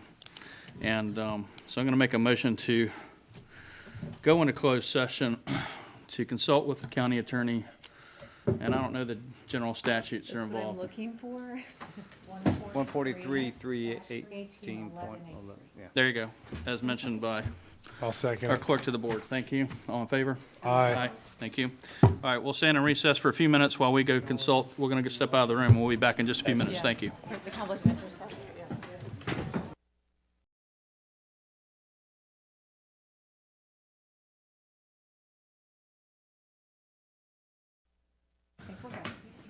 All right. All right. Sorry for that, folks. We'll call the meeting back into order. I've asked Megan, our county attorney, to just briefly tell you guys why we went into closed session. I know that was a bit rushed and a bit unorthodox, so I apologize for that. Megan? Yes, Mr. Chairman. So we just went into closed session. There was a question about whether a board member had a conflict of interest. This is a quasi-judicial hearing, and upon further discussion, getting all the facts, I gave them the opinion that there was no conflict. Thank you very much. Okay, on to the agenda item before us this evening. PB 23-01 Lotus Ridge. Allied Properties LLC is requesting a preliminary plat special use permit for 177-lot residential subdivision for property owned by FPI Carolinas LLC located off Puddin Ridge Road, tax map 10, parcel 19 in the Moyock Township. As with the other agenda item before us, that you guys were all here for. This is quasi-judicial, but I'm going to take it a little bit further for this one because we know what kind of emotions can arise from these types of things, and explain a little bit what quasi-judicial means and some of the other things, terms that we're used to using and throwing around. This is a quasi-judicial evidentiary hearing. The Board of Commissioners is required to comply with procedural rules much like those of a trial court, and to provide for the constitutional right to due process such as sworn testimony of witnesses. No reliance upon hearsay testimony for a critical finding of fact and the direct and cross-examination of witnesses. These rules are different from other types of land use decisions like rezoning cases. And if I may, I'll ask the attorney, you and I had a brief conversation about this today, what constitutes an expert witness? What does that mean? How do you get to be an expert witness, for instance? An expert witness is someone that has additional training, experience, education regarding a certain topic. In these special use permit hearings, there's review standards, and specifically traffic impacts, for example, whether or not the project will injure adjacent property owners' values, those require expert testimony. Just anybody off the street can't just come in and testify to whether those standards are met or not met. thank you. Mr. Chairman, Yes, sir. those experts too, they need to have a license in that particular field that they're addressing. Typically, they do license certifications, all that good stuff. Thank you. And you know, one of the things we do is we swear people in to give testimony, and that testimony is drawn out, as you saw in the case before us this evening, by the attorney who was representing the client and established the bona fides of the individual that was there before us through their career path, degree work, et cetera, and certifications they may hold. So when we talk about these things and we have public comment available, we cannot consider your feelings on a subject. We know that it is important that you express those feelings. That is why we have public comment before the meetings, to be able to come up and talk up to the Board of Commissioners about what is important to you. However, when you come up before us this evening, while you may be expressing your own opinion, we cannot accept that as opinion as a fact and use that to weigh what's before us. We have to only consider those things that are before us that have been brought forth by expert testimony. So I just wanted to pass that along so that you understand when you hear these things, if we say we can't consider that, et cetera, that is the reason why. It is not that we don't care about your opinion, because we do. We're all political animals. We survive based on your opinion at the voting polls every few years. So we do value your opinion. And to that point, we're actually doing things to change the land use throughout the county and lot sizes. So with that, I will go on and move fully into this agenda item and bring forth, I think we have enough people here that I'll just ask anyone who's going to be offering testimony this evening to just stand and raise your right hand, if you would, please. Do you all solemnly swear or affirm that the testimony you're about to give will be the truth and the whole truth, so help you God? Thank you all. All right, with that, Mr. Kemp, it's been a few minutes. Good to see you again. Yes, it did. Yep. Good evening, sir. All right, thank you, Chairman. Good to see the commission again as well. As you heard, this is a preliminary plat, special use permit for a 177-lot subdivision.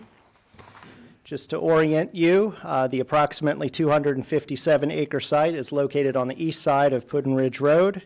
It is just west of the Eagle Creek development. Here is a more detailed view of the site. You can see the site is currently undeveloped, and there is about a 60-acre wooded portion of the site in the southeast corner. The site is zoned SFM, single-family mainland. This site was rezoned from agriculture to SFM in 2007. Here is a proposed site plan. Just real briefly, as I mentioned, it's 177 lots. It is accessed from Puddin Ridge Road. There is a proposed connection to Eagle Creek on the right side of that drawing, and Guinea Mill Canal runs along the southern border of the property and Rolling Creek Canal along the northern. I'll get into a few details on the project. It is 177 lots, 256.67 acres, which lends a density of 0.7 dwelling units per acre.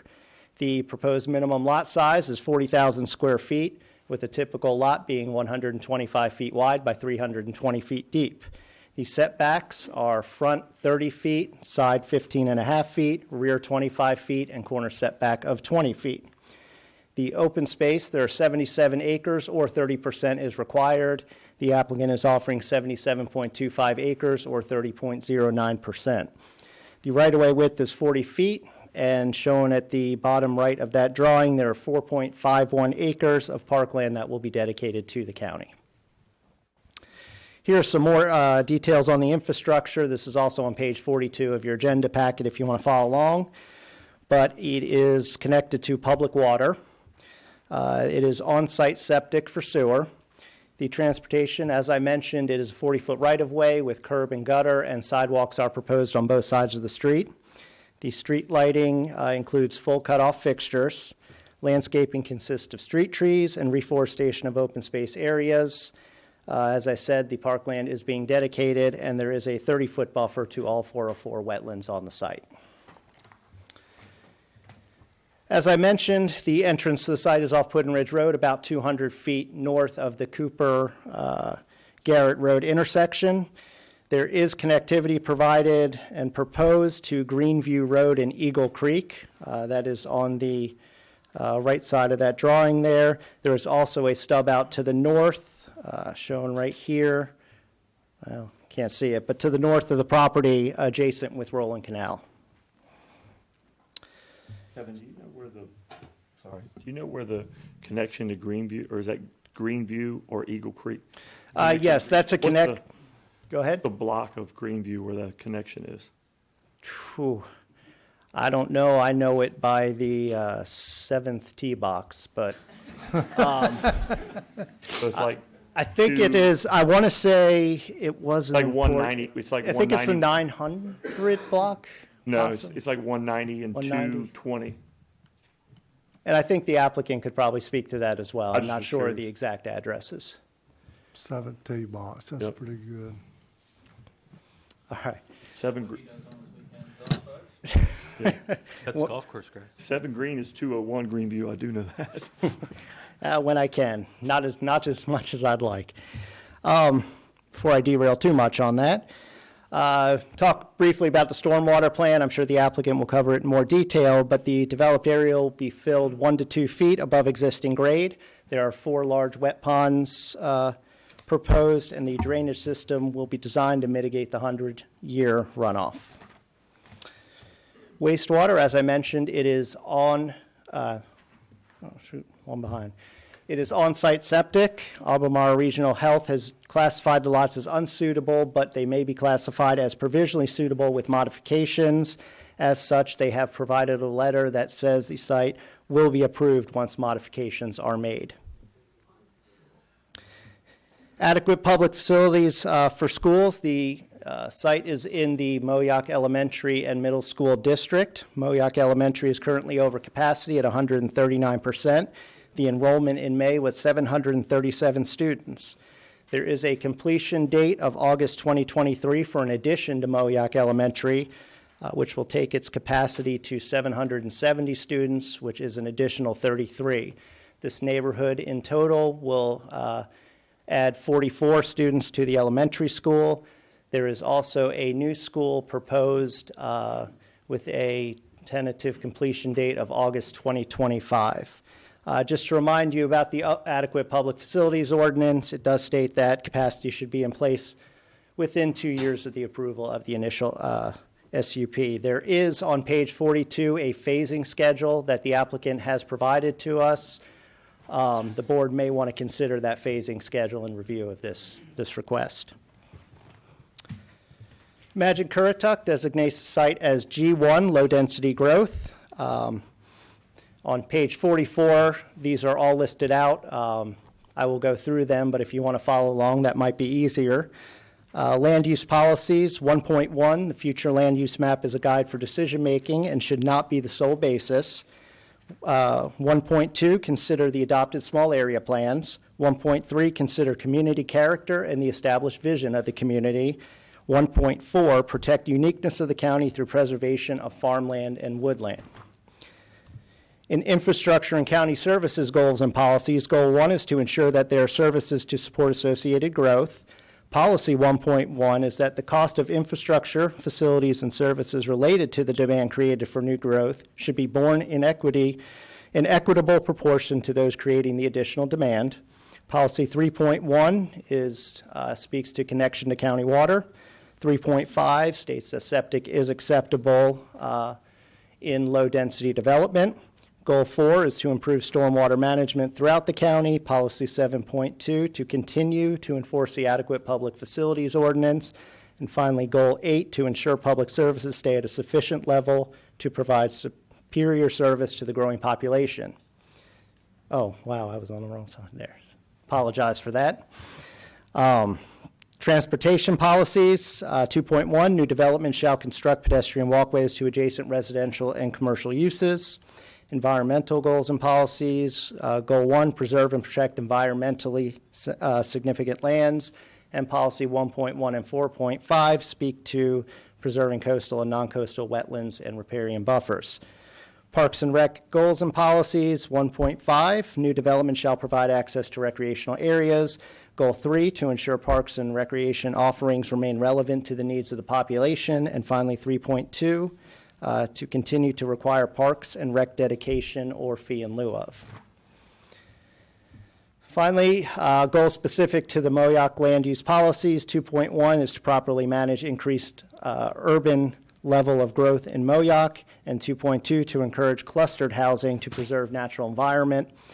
Finally, the Northern Mainland G1 Low Density Growth Policy 8.1 speaks to conservation subdivisions as they are valued over other less compatible development types. Density bonuses should be encouraged in exchange for conservation of additional open space.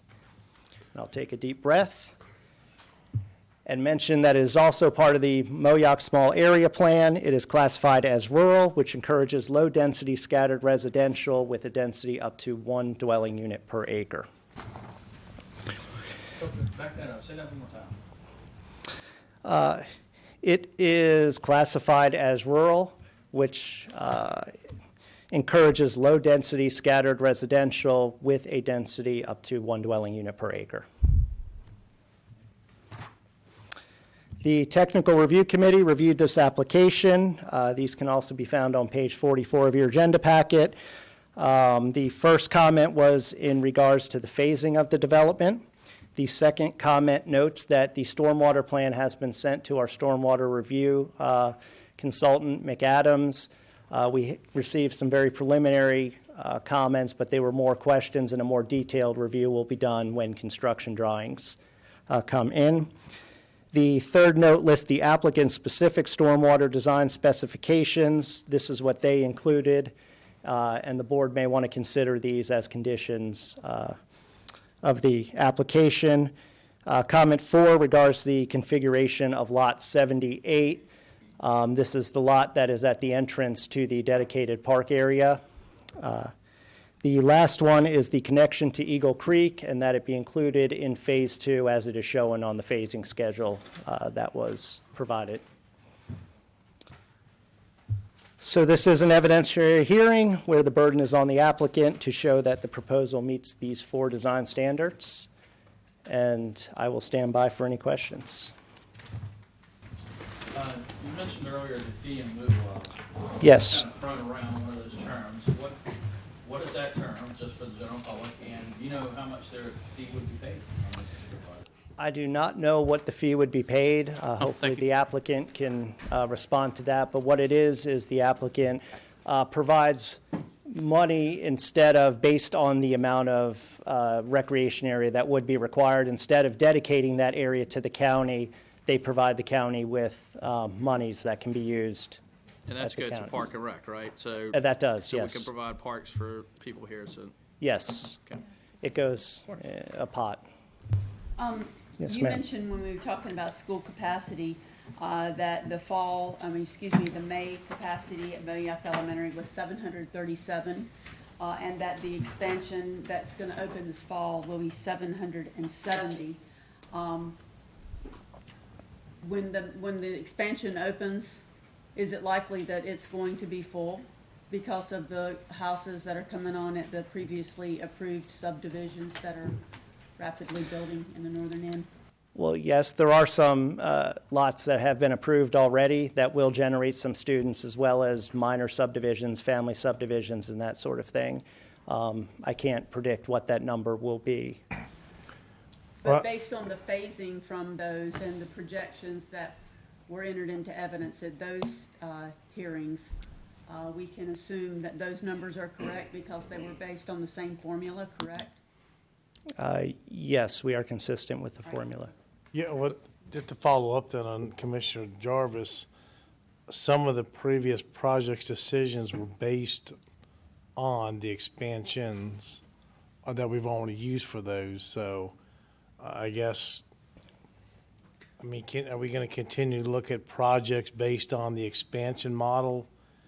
And if it's only been filled up here, how long can we keep making, I mean, because it sounds like to me it's going to fill up pretty quick from the previous projects, right? Is that what you just? Right. Question, okay. Right. All right, and yeah, consi- so, all right, no, I just want to make sure that we're, Right, and that's ultimately what the board reviews and decides as they look at as you look at the adequate public facilities ordinance. And we have not to date said we have inadequate public facilities, have we? As a Board of Commissioners, we've not pulled that trigger. No, sir. Okay. And this particular project coming before us, their first student impacts are not, their phasing, if adopted, puts their first student impact when the new school is open. Is that correct? Yes. The new school The open in fall of 2025, correct? according to this, the first phase would be completed in January of 2025, and that would generate 12 students. The projected opening for the new school, and the county manager can correct me if I'm wrong, is August 2025. Okay, so we would have a semester overlap. Well, I'm going to have questions for the applicant. Okay. Because if that phase, is that construction of that phase commences then, or is that phase complete then? As early as required. Just to make sure you get the right answer, I'm going to save that for the applicant. Because houses aren't instant. No, sir. Okay. Any other questions for Mr. Kemp? I do have one more question on the connection through Greenview. Where's the land, and I know most of the stuff back there by Wildwood, and I might be wrong, but when I'm saying this, what is that an easement or something where they would come to the Greenview on how this is proposed? Or is that somebody's property that was eminent domain? It is not someone's property, I believe. It's probably part of the connection. I believe it was a connection that is right-of-way that was intended when Eagle Creek was built. There was always intended to be that connection. It was a stub out. The difference was the pavement was never taken to that property line. I'm saying on the Wildwood side. Down in the Wildwood side? Yeah. I mean, I kind of feel like where it is on the Greenview Road side, but I'm trying to visualize where there's the cutout on the Wildwood side. Where's the opening, or what's the Page 51. There is no connection proposed to the Wildwood side. Yeah, it's all lots and a dog park down on the bottom right corner. Where's it coming from to Greenview? Yeah, the connections are proposed on the Eagle Creek side to the right of that drawing, and then there's one to the north. There's a stub out that goes up to Rolling Creek, which would connect to the property to the north should that develop. Okay, I understand. I thought it was on the different side. Anything further, Kevin? No, I'm good. Okay, Thank you. Thank you. Thank you, Kevin. All right. Thank you, Chairman. I was looking, I couldn't tell. All right, I saw Ms. Schwadler hiding back there. I'm assuming you're going to be, it's been a while. Welcome back to Currituck and another late night drive, I'm assuming. Thank you. I have you guys down, signed up for public comment. A few people that I'm guessing are part of your team, Ashley Teresis and Joseph Olszewski. Are they part of your team? That's correct. Okay, I just want to make sure I'll call you twice, and so. All right, thank you. And I'll go into listing those witnesses so you can check them off if that's easier. Good evening, members of the board. I'm Jamie Schwadler with Parker Poe here on behalf of the applicant tonight. We thank you, Mr. Kemp, for explaining this request for this 177 lot subdivision and special use permit for the Lotus Ridge development. The plan shows 177 lots on approximately 250 acres. 30% of the site is conserved open space and 4.5 acres set aside for future community recreation as permitted under the site single-family mainland zoning. Tonight, you will hear from 5 witnesses presenting competent material and substantial evidence as required by North Carolina law on the 4 topics. Mark Bissell, a professional engineer, will address factors 1, 3, and 4 on conformity with the land use plan, not endangering the public health or safety, and the ability to provide adequate public facilities. Andy Deal, a civil engineer in Mark's office, will address Factor 1 with respect to stormwater management. Devin Simpson, a traffic engineer with Kimley Horn, will address Factor 1 with respect to the plan not endangering the public health and safety from a traffic perspective. Hunter Howell, a licensed North Carolina real estate appraiser, will address Factor 2 related to impacts to adjoining property and harmony and unity with the area. And finally, Joseph Olszewski, a public school professor and consultant, will address Factor 4 with respect to the county's ability to provide adequate public schools. At this time, I'd like to call Mr. Bissell to the stand.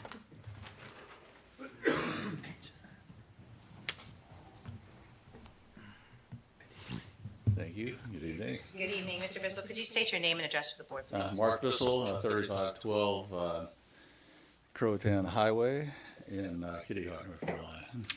And can you please explain your background and experience for the board?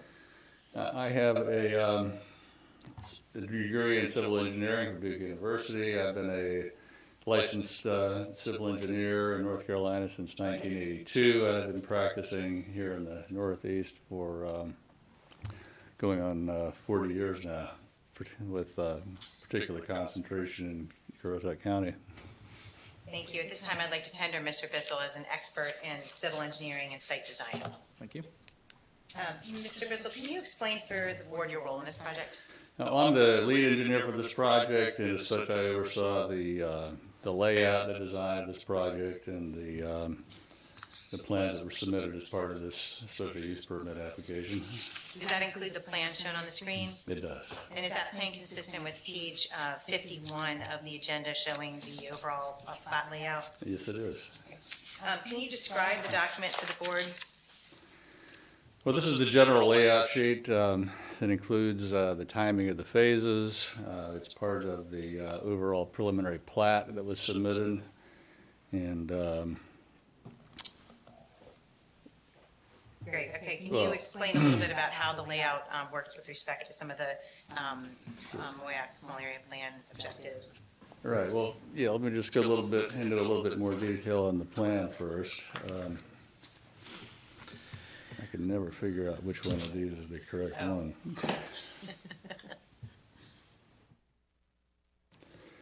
And it might actually be, but if we go back to this plan, it's a little bit small, but this is a little bit easier, I think, to see what's actually going on here.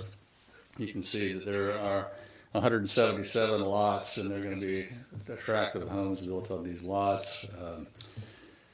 We're preserving quite a bit of the site, the woodlands, the wetlands, the buffers. We will be building this thing in 4 phases, which show up here. It's currently zoned single-family residential mainland. It's being developed as a traditional subdivision. So it has the larger lots, the 40,000 square foot lots, which are really unusual in this zoning district these days. But even so, it still has over 77 acres of open space. And that's the largest part is in this area, but we have 4 stormwater ponds. We have some amenity areas. We're providing some recreational facilities, ball field type areas, walkways, dog park, and in addition, providing that 4.5 acres of land for a county park down the road. Can you illustrate any of the buffers that are included on the plan on the screen? Right. So on the south side, we're providing a berm as well as a vegetative buffer, and that buffer was actually added at the request of the property owners to the south. On the north side, there is a farm buffer along here, which will be a 50-foot vegetative buffer. We're providing similar buffering along the west property line here, and including behind the existing residences that front along Puddin Ridge Road in this area. Even though it's not a farmland, we're providing the equivalent of a farm buffer there. And then on the Eagle Creek side, there's an existing ditch, and this will be bermed. In fact, there'll be berms along all 4 sides of the property, except for here where where the land gets really high. Excuse me, Mr. Chairman. Are you using hoping that we see something up here? So you're not able to see the No, display. if you're scrolling around, I see your hand moving, but we don't see a thing going on up here. I was following you on the north, south, east, west. I got the compass part of it. Is the cursor showing up? Because we can't, I don't. No. We had that working last time. You get no love. There. No? No. Illustrate. Just a blob. All right. We're on an as-need-to-know basis. All right. Bob, just want to point out, if you're trying to point out something up here, we're not seeing Yeah. it. So. Well, thanks for letting us know. But to summarize, I think what you were trying to illustrate, Mr. Bissell, you were noting that there's buffers and berms included in all cardinal directions. There are. Okay. And could you clarify where the vehicular connections are based on the comments we heard earlier in the evening? Right, so if you look,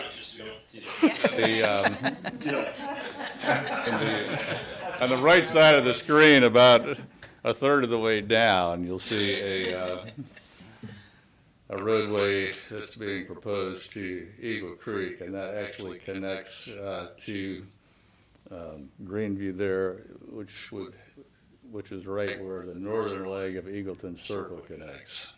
So you'll see to the right there that a stub road that's that piece of Eagleton that this will connect to. And what does that go to? I understand it comes to Eagle Creek to Greenview. Well, Eagleton is actually just a loop road that connects in two places to Greenview, but the way out is along Greenview, the way out of the subdivision. And you put this in here because it's a requirement for Currituck, is it not, as part of the? It is a requirement, Right. and it was a requirement actually at the time that Eagle Creek was platted for that roadway to be set aside. At the time, the UDO didn't require that kind of a future connector road be paved as it does now. So this developer will be picking up that responsibility. And picking up on that question, there are other UDO requirements that are being satisfied in the plan, correct? There are. We've gone through several rounds of TRC review following the initial submittal, and that process has been completed, and there are no outstanding issues with regard to that review and compliance with the UDO. And I'll tell you that it's been a very detailed review process. Staff has been very thorough, not that they aren't always very thorough, but this one seems to be particularly so, and we believe that all of those issues have been resolved.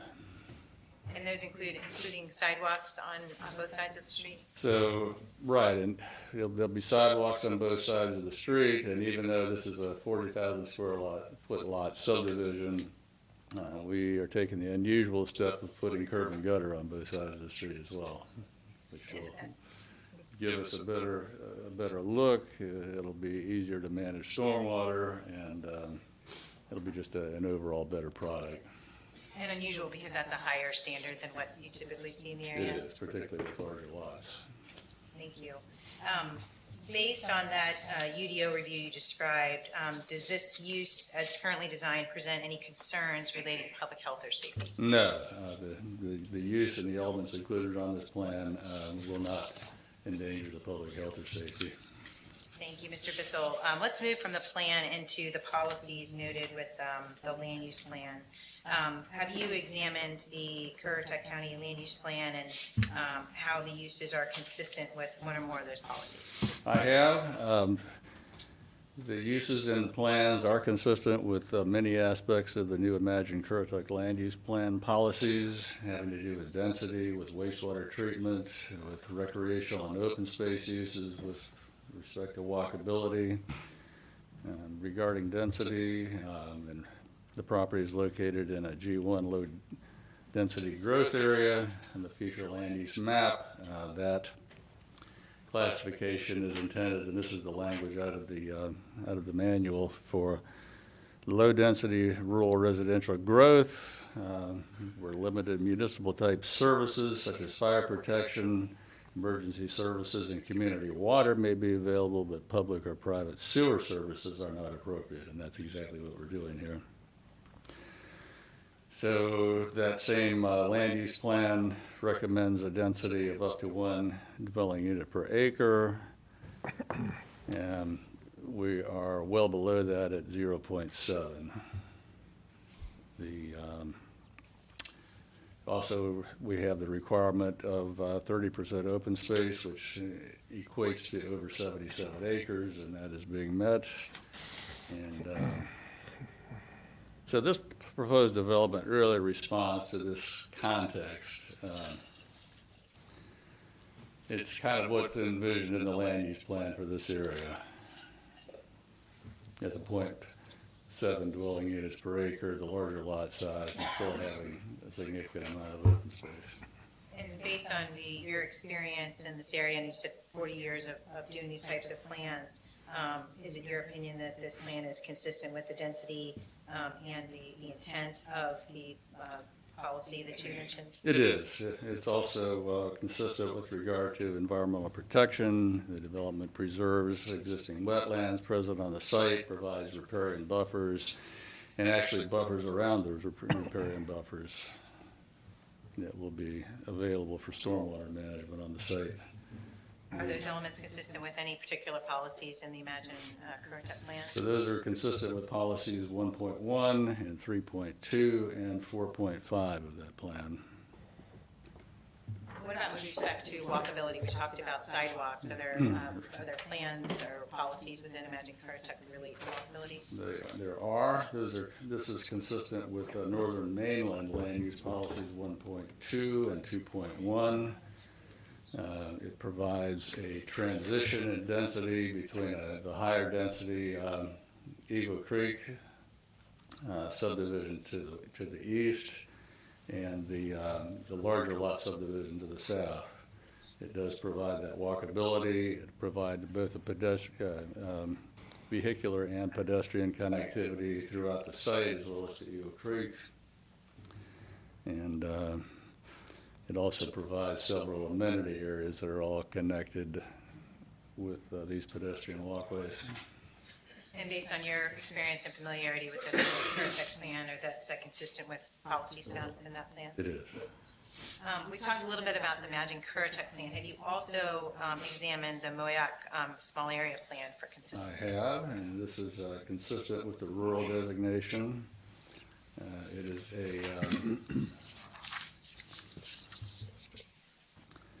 the proposed use will include the 30% open space, the sidewalks, the park, the 4.5 acres, access to public water, fire protection, and emergency services is sufficient, and due to the close proximity to Currituck Highway, it will have the commercial amenities and will provide people who actually utilize those commercial amenities on 168. Regarding stormwater, we're constructing significant drainage facilities, and my colleague Andy Deal will talk a little bit more about that later, but in general, we're going to be collecting and managing stormwater on the subdivision to the 100-year storm event.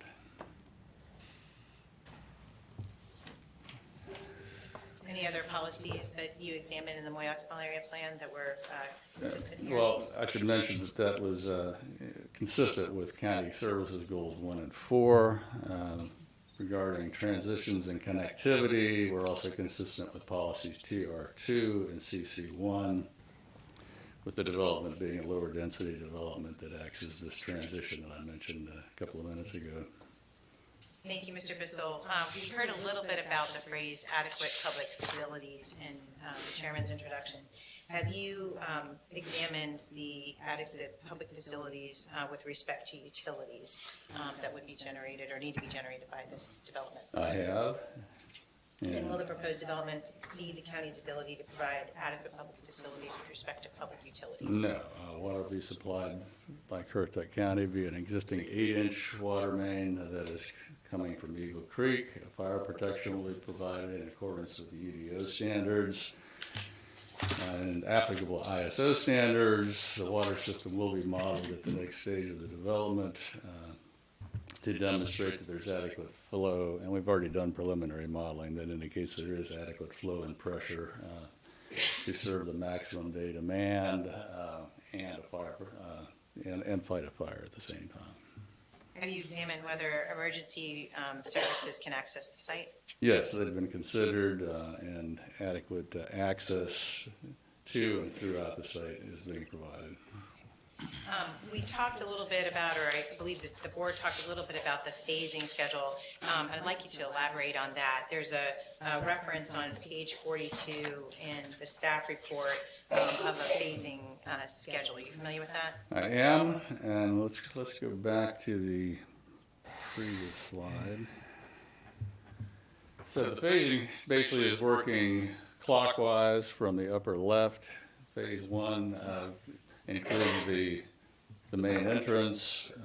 Phase 2, then to the right of that, includes the connection to Eagle Creek. Phase 3 then includes the woodlands, and Phase 4 in the bottom left corner. If you look at, we have offered a phasing schedule, which is shown in the staff report on page 2. And so our first phase of 48 dwelling units would go to record not before January of 2025. And there was discussion earlier about what does that exactly mean in terms of impact. So the plat would go to record in 2025, January, which means that's the first time somebody could actually apply for a building permit. So once you have the permit, then you would spend the next 6 months or so building a house and then applying for a CO, and we don't see how it would be possible for a house to be occupied prior to summer of 2025. So we're looking at the first students impacting basically August 26th. Right, when the new school is ready.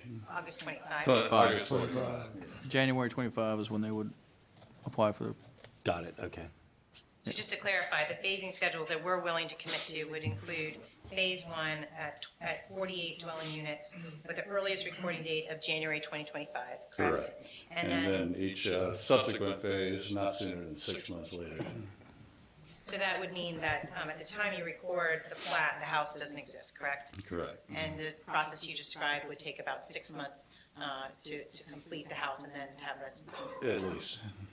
Year off. So this January 25. phasing was based, am I correct, based on the new school being complete? August is 26th. Is that correct?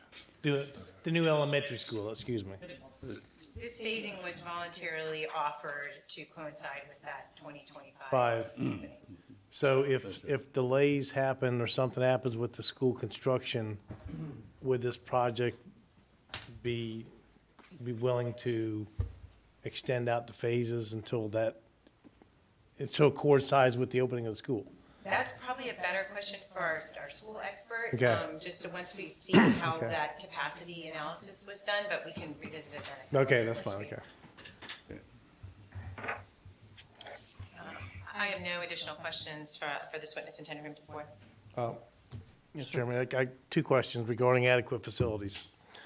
Police and fire. Recently, the sheriff has informed us that they have difficulty patrolling and taking care of the Moyoc area. And just recently, there was an incident that they didn't have enough staff to respond to some certain instances that recently happened. So we're hearing some concerns with the sheriff's department with being able to take on the growth that's happening in Currituck right now in the Moyoc area. And then secondly, the fire department has always, in the Moyoc, has expressed concerns with being able to keep up with the growth as well, to the point that I think the board has been discussing trying to get something on the west side of the highway there so they can respond quicker, because they're having a hard time, I believe, getting out and responding. So, I mean, so those are concerns that we're hearing from the fire department and the sheriff's department already with the growth that we're having. So have you looked into any of that or addressed any of that or talked to anybody about that? Well, we have done some conversations about that, and, my experience is that when you ask the sheriff's department or the fire department if they have adequate facilities or adequate staff, or do they need more staff.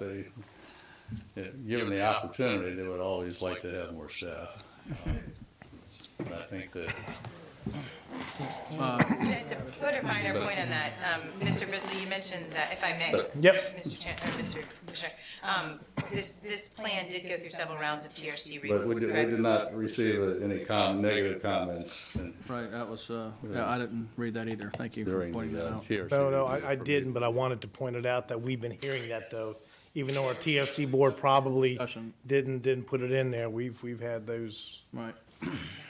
But it appears that from the review that those facilities are adequate to support the project. Right, and I'm not discounting the comment, we shouldn't just only operate on the information. No, I understand. I just wanted to point that out though. Correct.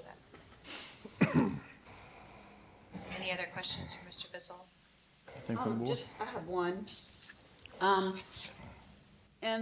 On page 43 of the agenda packet, it says that for the on-site sewer, that specific modifications have to be made. And then it would get, let me get the right wording here.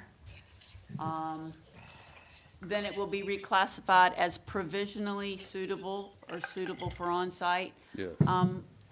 What does that look like? What are these modifications that it speaks to? Well, this is fairly typical of the largest part, a big part of the soils in the Moyoc area. The modifications generally consist of improving the drainage and providing additional fill on the site, backfill. So it's adding additional fill to each of the lots? Yes.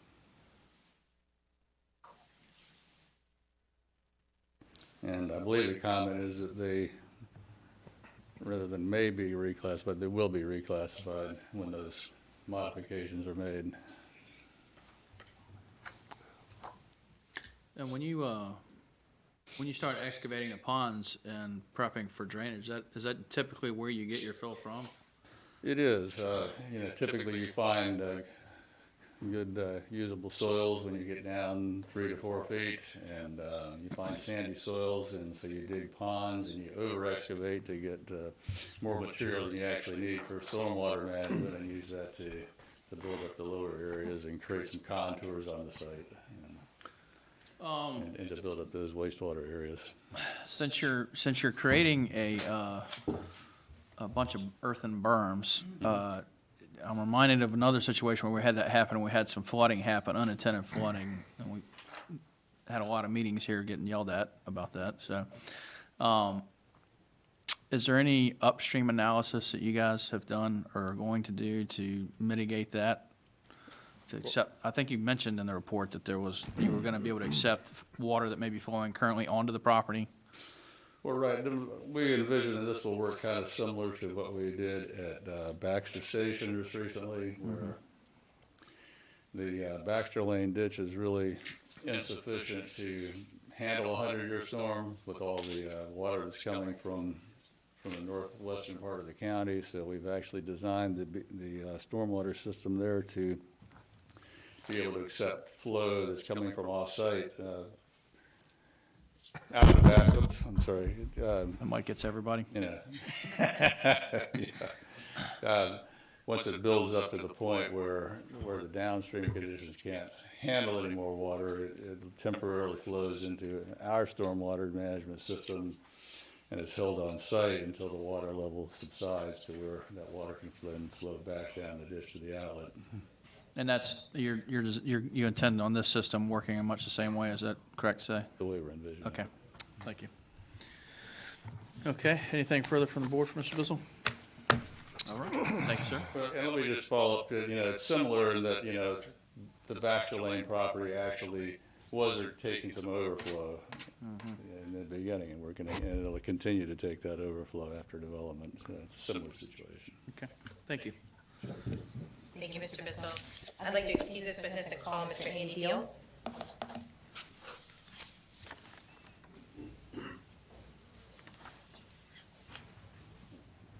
Mr. Deal, could you please state your name and address for the board? Yes, it's David Deal. I go by Andy, and I live at 318 Griggs Acres Drive, southern part of the county.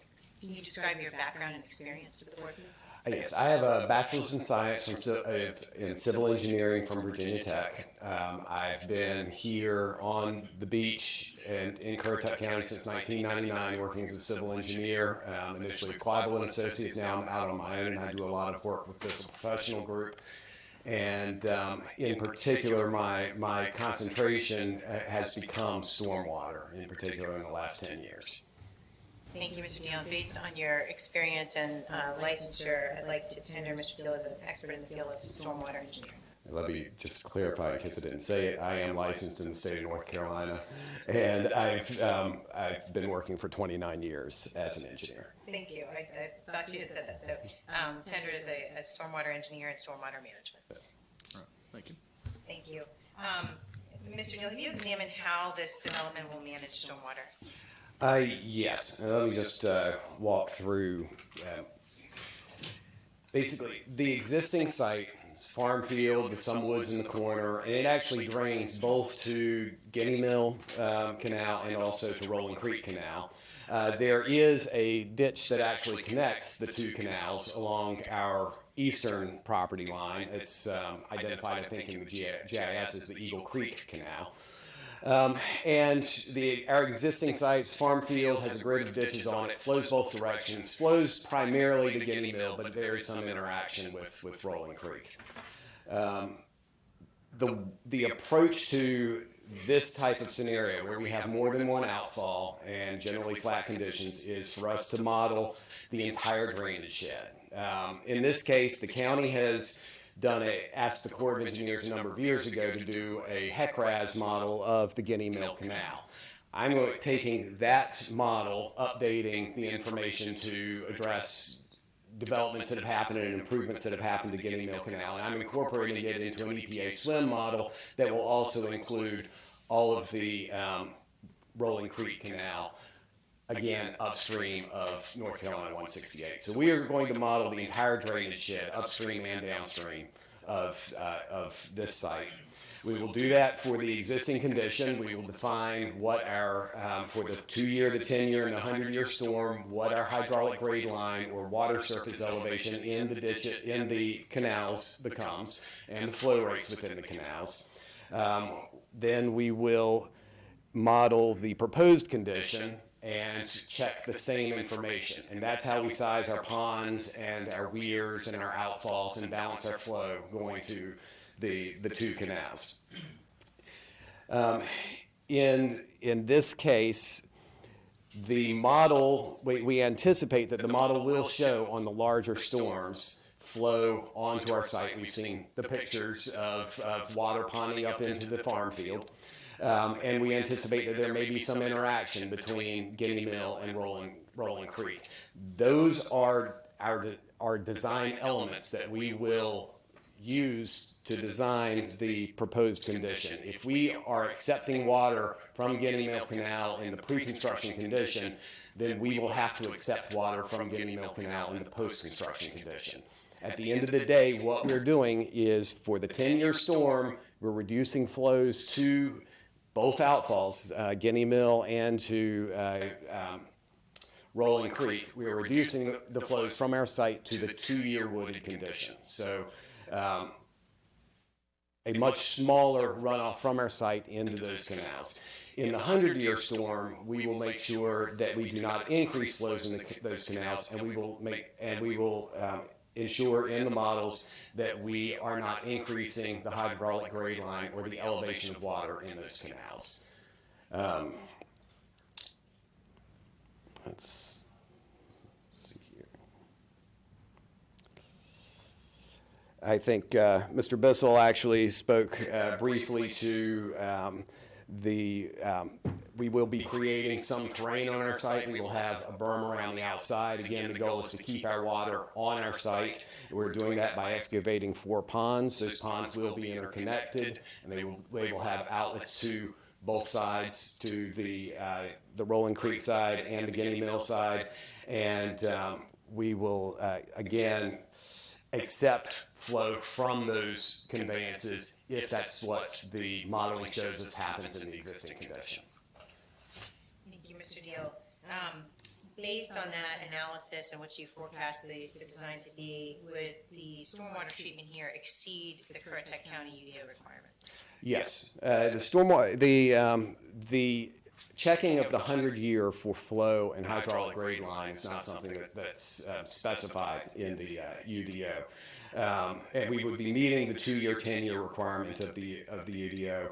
And the big thing is the UDO doesn't require that full modeling of the entire drainage shed. And if you don't model the entire, but many people on this board have heard me talk about this before. If you don't model the entire drainage shed, you aren't getting the whole picture, and you can have negative impacts on surrounding properties.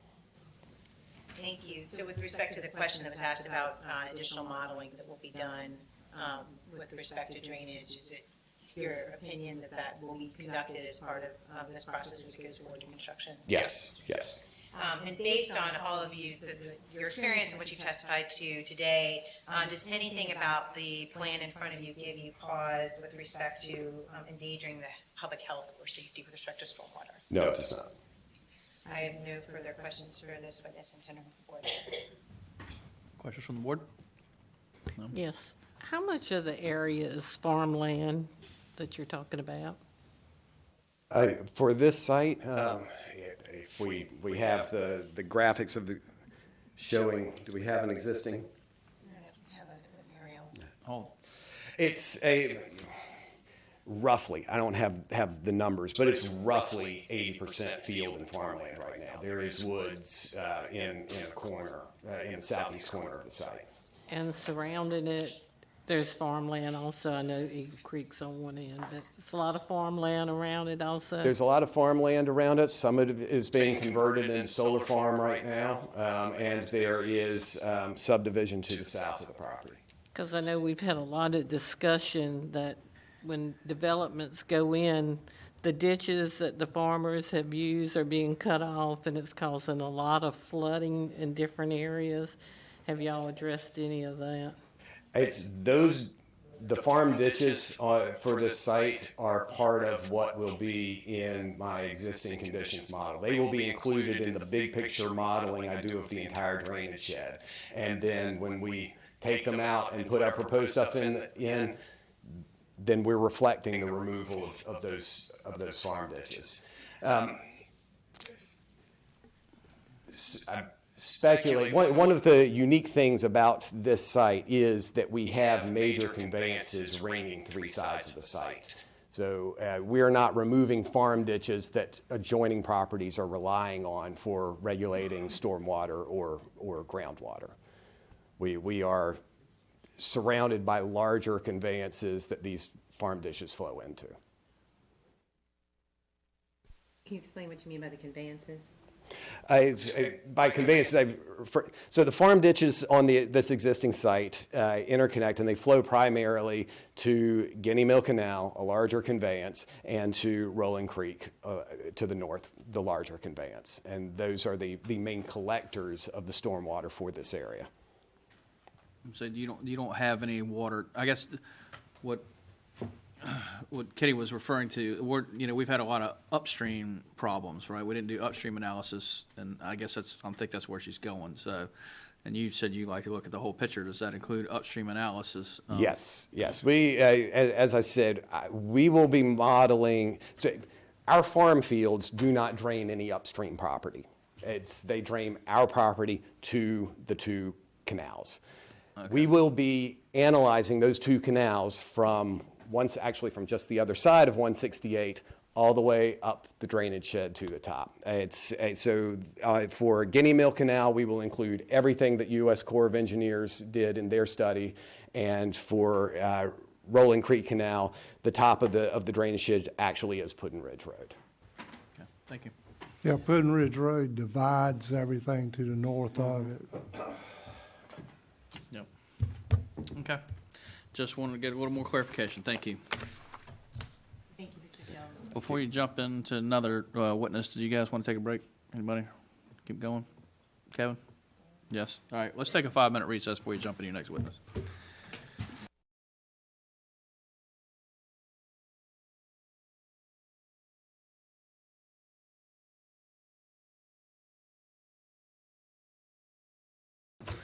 All right, Ms. Schwegler, we can begin again. Thank you. I'd like to call Ms. Devin Simpson as witness, please. Ms. Simpson, please state your name and address for the board. Good evening. My name is Devin Simpson, office address 4525 Suite 1000, Main Street, Suite 1000, Virginia Beach, 23462.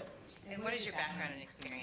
I am a transportation engineer at Kimley Horn. I have 6 years of experience. I am licensed in North Carolina, Virginia, and Texas, and I have performed several traffic engineering studies across the Southeast U.S. And can you explain your degree? Yes, and I have a Bachelor of Science degree in engineering from Louisiana State University. At this time, I'd like to tender Ms. Simpson as a expert in the field of transportation engineer and traffic impacts. Okay, thank you. Ms. Simpson, can you explain Kimley Horton's role in this project?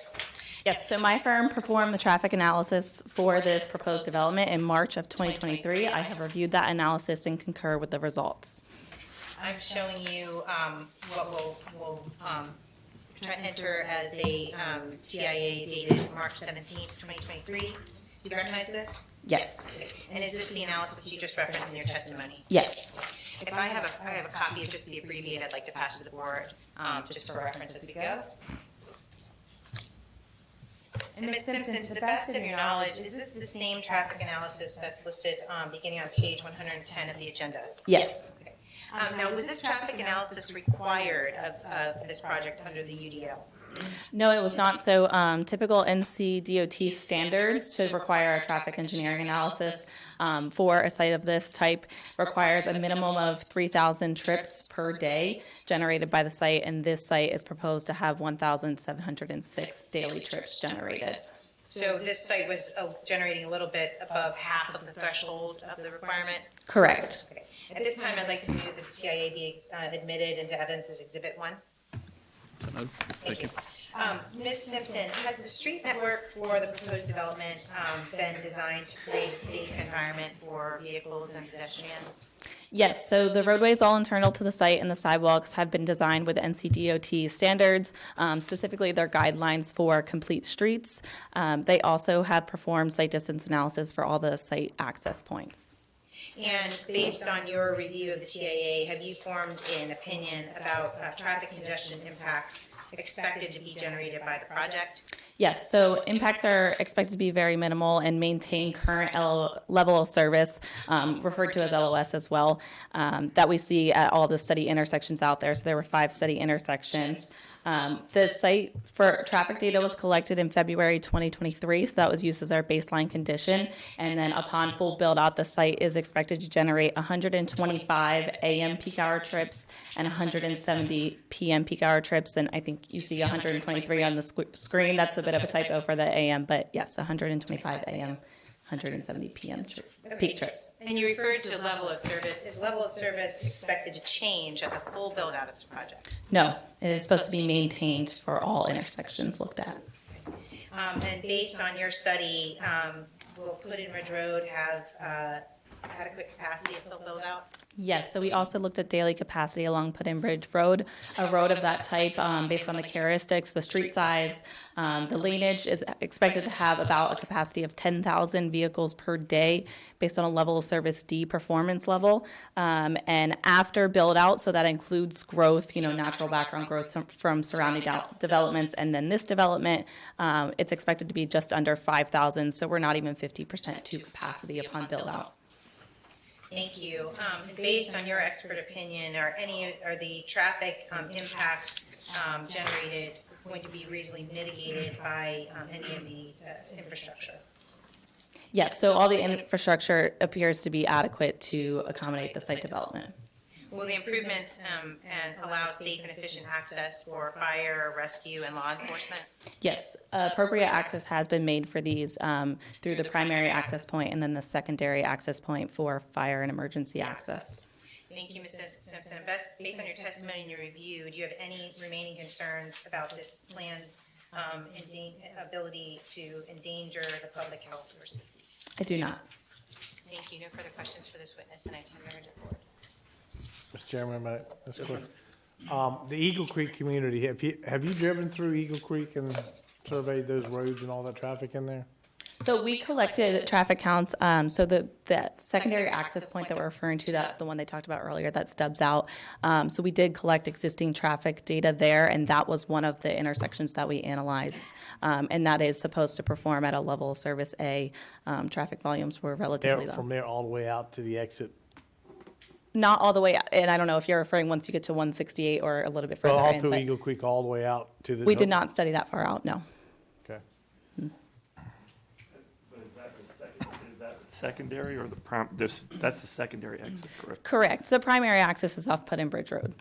Y'all know when the solar, I know the solar farm's probably, this might be a Kevin Kemp question, probably 50% completion. That's supposed to be completed this year. If this project went, I mean, when would construction start on this project? 24? Like far as construction, far as cutting in roads or whatever, if it was approved? I think On this phase project. one, they had just discussed previously, 2025 at the earliest. Correct.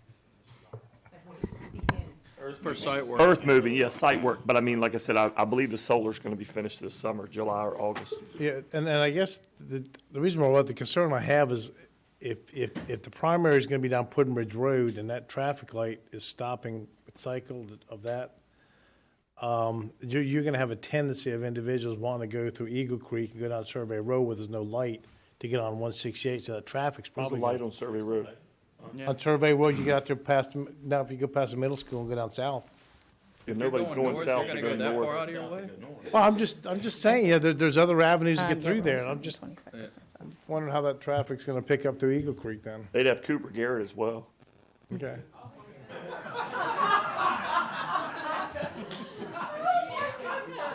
I didn't know that was that funny. I mean, I ride down it. I ride down it on the road. All right, listen, let's maintain some decorum. Can I ask? Just wanted to clarify, was there a specific question there? Well, no, I was just curious if what the traffic impact might be through Eagle Creek, but you didn't, all you calculated was that intersection going into Eagle Creek. Correct. And we're not anticipating much of the traffic to use that access. And certainly in my experience, that people are not going to take the more circuitous route. They're going to take the most direct path to 168 and out the primary access. Okay, so you're focusing, they're gonna be using Puddin Ridge Road then, the primary? Correct. Okay. So, on page 176 of the agenda packet, it has a level of service E at Puddin Ridge and Tulse Creek Road and 168. What does a level of service E look like? Can you explain that to me, what Okay. that looks like? Yeah, so a level of service E, typically you're going to see about 60 seconds of delay, or 50 to 60 seconds of delay. So you're sitting at that light maybe for, depending on how long the cycle length is, you might sit through one cycle. So this subdivision, when it is built out, is only going to cause a 60-second backup. Is that what you're saying? So in the handout, so page 3 and 4 of the packet that Jamie had handed y'all has delays associated with that. So it says it in seconds as well. That's what you see in parentheses there. So if you're looking at that intersection, we've got it broken down by approach there. And so you can see level service D is about 46 seconds of delay. And what, I will say. all right, listen, I will not tolerate that at all.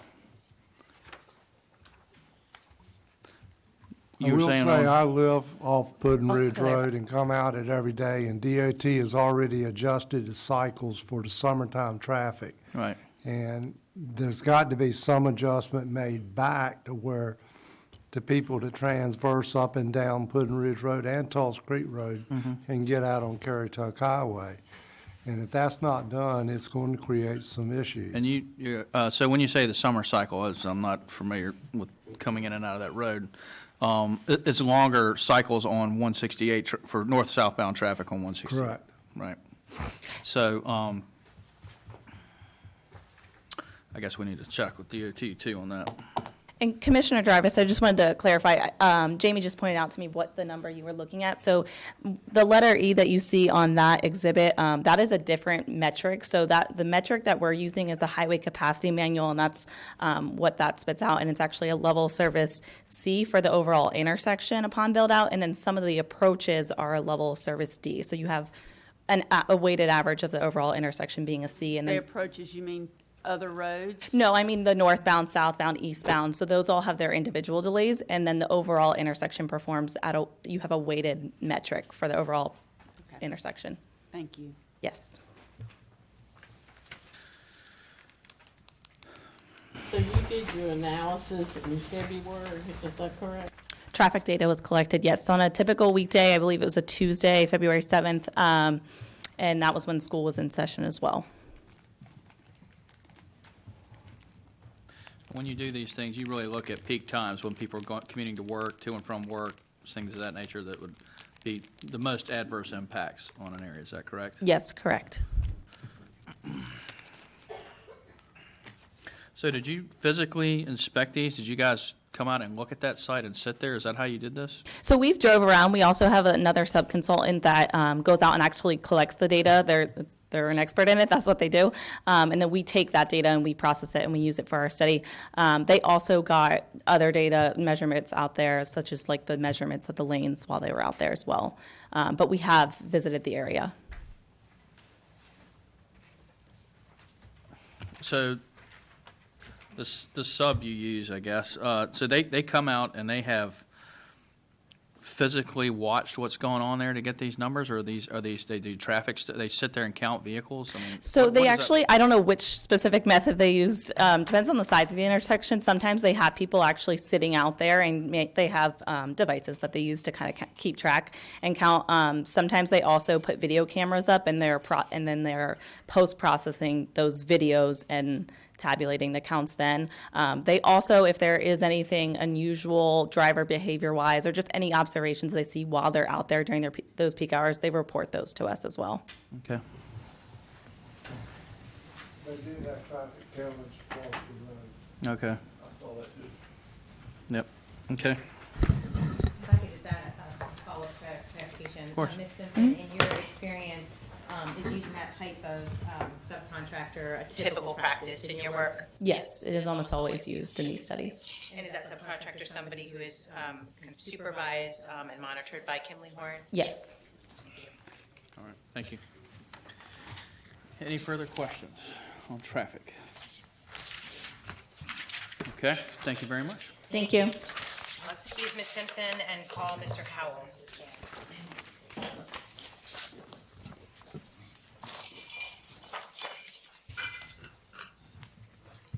Mr. Howell, could you please state your name and address for the board?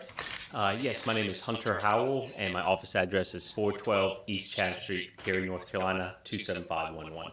Please explain your background and experience to the board. So I'm a professional real estate appraiser, and I work with Valbridge Property Advisors.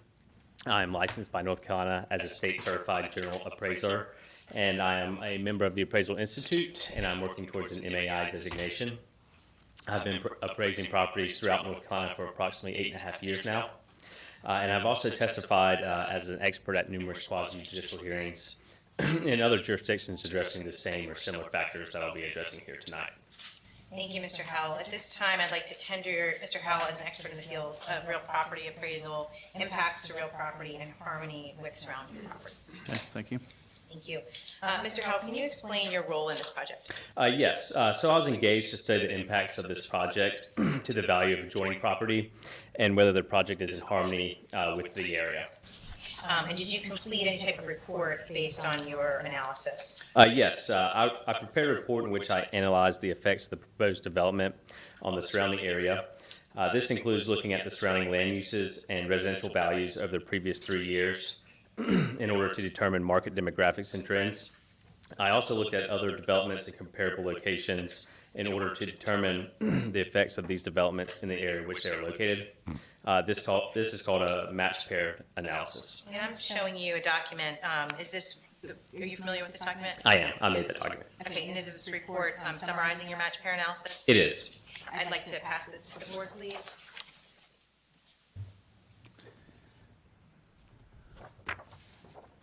Mr. Howell, can you please walk the board through your analysis? Yes. The report analyzed a 1, 3, and 5 mile radius, looking at the population, housing supply, and household income data over the last 10 years with projections over the next 5 years. This data is on page 3 of the report. The population within a 5 mile radius has almost doubled since 2000 and is expected to grow annually by 2.5% or 2%, over the next 5 years. The housing supply is also expected to increase at the same rate. This indicates a strong and healthy market that is expected to have exponential growth over the next 5 years. In addition, we also analyzed the housing inventory and price per square foot over the last 3 years. There's a sharp decline in homes available in Moyock starting in 2019, with price per square foot increasing over this same time period. This indicates that there's a need of additional inventory to keep homes affordable in the area. The past 2 years have also seen the average days on market for residential homes in Moyock drop below 30 days, which is another indication that market is in need of additional inventory to keep up with the current demand. So in other words, more supply is needed in order to keep up with the demand that you're seeing in this data? That is correct. Did you analyze how the proposed development is anticipated to impact surrounding property? Yes, it did. There's generally a positive impact to surrounding properties with the type of development proposed here. As new residential developments come to the area, it enhances the surrounding areas positively in terms of property values. Increasing home values increases the value of available vacant land as developers look to fill the void for additional housing options. This has been seen in several instances across the eastern part of the state. We looked at 3 large residential subdivisions with master plans in other formerly rural areas and found that they have sparked further development of adjacent property and increased those land values. This is on page 8 of the report. The best example of this is the Palmetto Creek of the Carolinas in Bolivia, North Carolina. The area was mostly vacant agricultural land when the development broke ground in 2005, and the area has since seen rapid growth and positive impacts on adjacent land, especially as commercial uses were needed to support this residential growth. This proposed development is surrounded by single-family residential dwellings, vacant agricultural land, and residential subdivisions. It is common for single-family residential developments to be located in the same general area within a particular market. Typically, these developments are clustered beside each other along less traveled corridors in order to keep harmony of use. Larger commercial developments are typically located a short distance away along higher traffic corridors, limiting the number of vehicles passing the residential development area. The subject's proposed use is in harmony with the surrounding land uses, and based on the proposed density of the development, there are no negative impacts to the adjacent properties in the general neighborhood. So to summarize that analysis, is it your opinion that based on comparable subdivisions and adjoining lands, that the proposed use will not injure the value of abutting or adjoining lands? Correct, yes. So we looked at similar developments in the immediate area. I guess we can.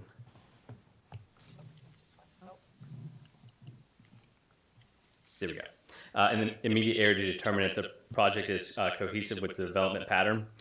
So this is on page 5 of the report, and this is a picture of it. We identified 5 similar subdivisions in the area, either recently developed or approved and under construction. Based on the range of 0.89 to 2.14 units per acre in the developments we identified, this project is cohesive and in harmony with the surrounding land uses. So kind of in conclusion, based on this analysis and report, I found the proposed use will not injure the value of adjoining or abutting lands and is in harmony with the area's overall general neighborhood. Thank you, Mr. Howell. And that is based on your overall experience as a real property appraiser and with respect to impacts and real property values? Yes, correct. Thank you. I have no further questions. Would the board like to ask any questions of this witness? Anything? Okay, thank you. Thank you. I'll excuse Mr. Howell and call Mr. Joseph Olszewski. Hello, good evening. Good evening, Mr. Olszewski. Could you please state your name and address for the board? Joseph Olszewski, 1526 32nd Street Northwest, Washington, D.C. Excuse me, I'm a little bit out of order. Could I move to admit the Valbridge property appraisers report as exhibit number 2? Yes, thank you. Can you explain your background and experience for the board? Right. As you can read on the slide here, I'm former superintendent of Seattle Public Schools. Prior to that, I was chief financial officer of the school district. I was the primary author of a comprehensive student assignment plan district-wide and a $1.5 billion capital program rebuilding virtually every school in the district. So very experienced in this area.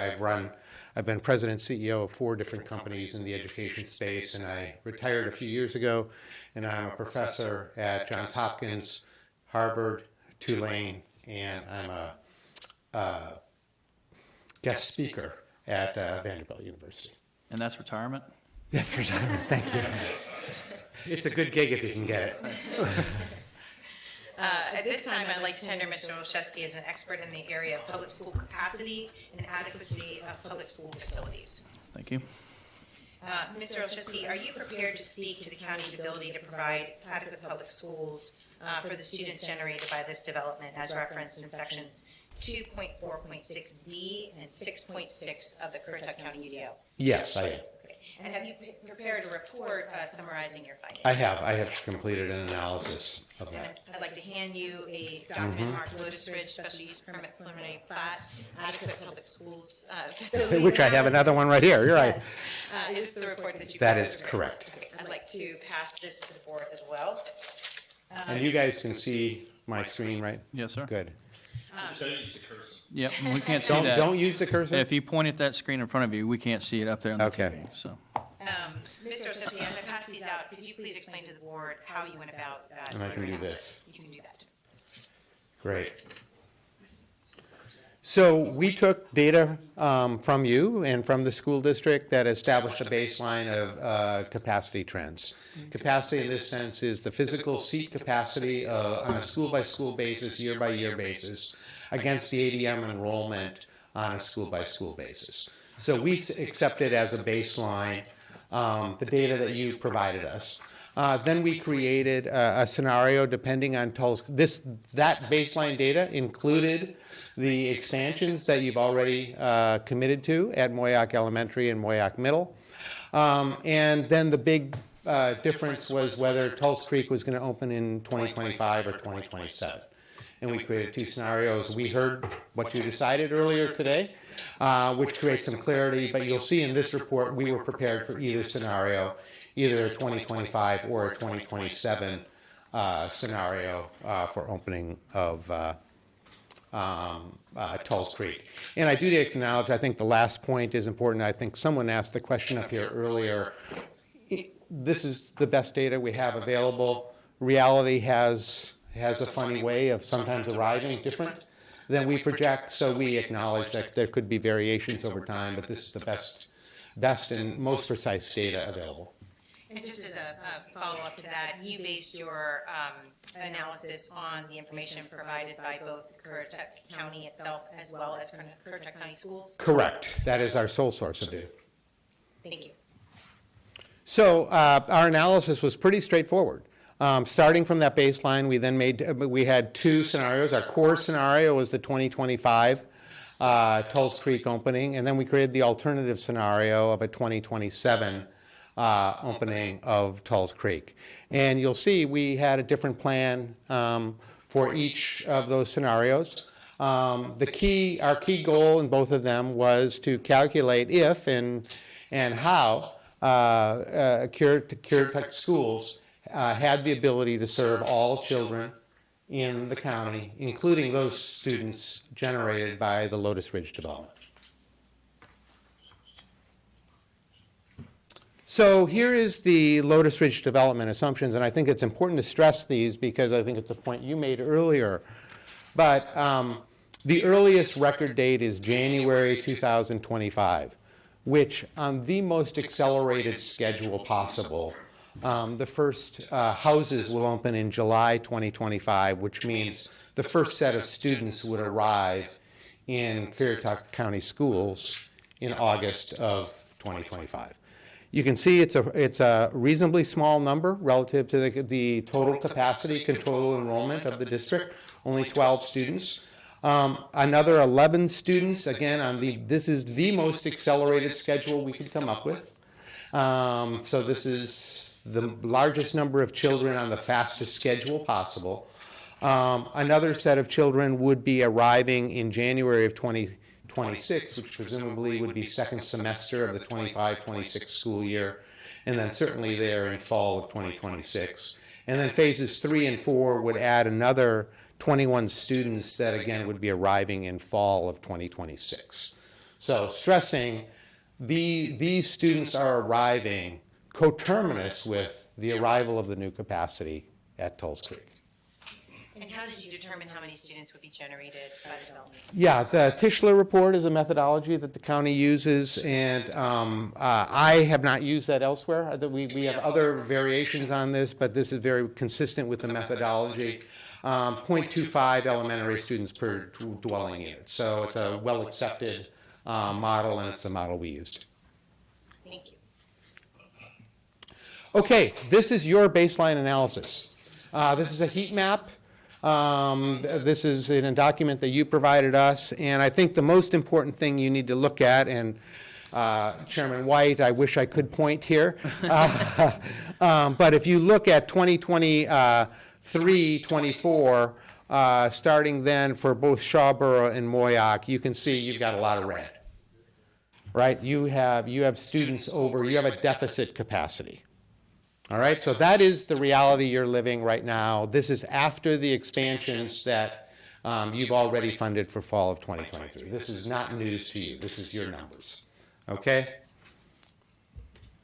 So here's our first scenario, and now, given the vote you took today, it is the scenario that we are proposing. For the Tulls Creek opening in 2025, really the focus can be on these 3 north end schools, Shawboro, Moyock, and Tulls Creek. You're over capacity at both Moyock and Shawboro, and so the opening of Tulls Creek allows you to reallocate students from Moyock and Shawboro to the new Tulls Creek, in addition, the Lotus Ridge students. And as you'll see in a moment, you'll still have excess capacity after that. And Mr. Olszewski, is it true that this assignment to Tulls Creek would be required whether or not the Lotus Ridge use is approved tonight? Yeah, you just have to go back to this heat map here and say, you're at, what was your number, 130 something percent over capacity at Moyock. So yes, there was going to have to be capacity reallocations. Another point worth making is this plan does not require any reallocations from any other schools. So it only affects Moyock, Shawboro, and Tulls Creek. Now, I do need to say with the superintendent and the audience, there's a lot of different techniques for reallocating students. We were neutral on what techniques the school district or you all want to use to execute. I use multiple of them throughout my career. There are choice voice models, there's redrawing lines on maps, there's a whole bunch of techniques. We were agnostic on all that. What we said was let's just count noses for how many students you have to move. So in addition to not generating any students until August of 2025, this illustrates how students could be reassigned beginning in August 2025 when Tulls Creek opens. Correct. And to say it another way, you're going to have 800 seats that are going to be empty. You're going to want to use them. We did take a little look at other developments near Tulls Creek, and the good news is you do have a fair number of developments right nearby that are frankly closer to Tulls Creek than either to Shawboro or Moyock. Presumably, students in those developments today are served in Moyock or Shawboro, and so you could reallocate them to Tulls Creek and in fact reduce travel time, walking distance for those families. So this is the revised heat map. And if you look in that black circle, you went from a whole bunch of red to a whole bunch of green. And the good news is that green stretches out through the entire analysis period. Jarvisburg, obviously other end of the county, continues to be red. I made the assumption regarding reallocation to take Shawboro down to kind of 100% capacity. You could do more if you wanted to. But the key issue here, if the goal of this entire analysis is to demonstrate that the district and the county have the capacity available to serve the students, this green is your answer to that question. So while we acknowledge that the county, the district can, the superintendent can use a lot of different tools, this is illustrating one tool that they could do in addition to our. Well, no, it's not showing the tool, it's showing the aggregate impact of whatever tool the superintendent chooses to use. Thank you. So to get very concrete and specific about answering the question, do you have the capacity to serve the Lotus Ridge students? So there's surplus capacity at Lotus Ridge. Using the assumptions we used in our analysis that we're going to reallocate 400 students from a combination of Shawboro and Moyock to Tulls Creek at its opening. So Tulls Creek would be 50% occupied when opened. Okay? Given the ramp up, given the ramp up of Lotus Ridge enrollment, and remember this is the most aggressive assumption we can make, we're only putting a modest dent in the excess capacity, the surplus capacity at Lotus Ridge. So you're seeing at the bottom line 377, 313, 313, 277. So still substantial surplus capacity to serve the students at Lotus Ridge. Excuse me, is this chart also reflected on page 7 of your report? It is. Okay, and so when you're referring to the lines there, the surplus capacity with Lotus Ridge, let's take the year 2025 to 2026, Yeah. for example. Can you explain to the board what the 400 number and the 377 number mean? Sure. So Lotus Ridge, as we understand it, is going to open with a stated capacity of 800 students. This analysis, this scenario made the assumption that 400 students are going to be reallocated from Moyock and Shawboro. So 400 students are going to fill Tulls Creek 50% at its opening. In addition, Lotus Ridge students, the first wave of Lotus Ridge students are going to arrive in fall of 2025, which is that 23 students down below.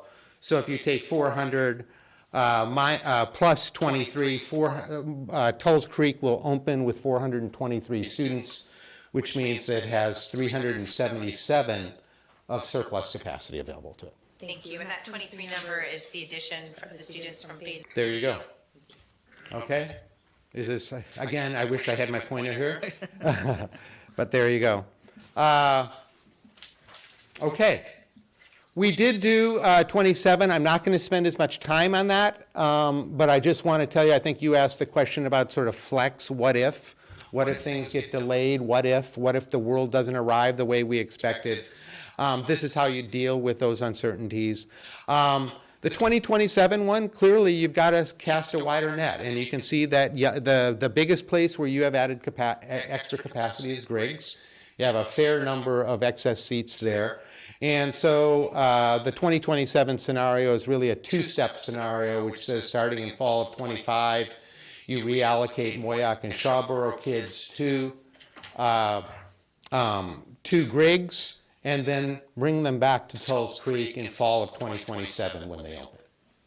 And Only necessary if the Tulls Creek construction were delayed. right. And again, this you can see what I did with this analysis was if you look at the years 25, 26, and 26, 27, I tried to kind of get it into that orange and yellow mix, kind of full capacity, and then once Tulls Creek open, you're back in the green.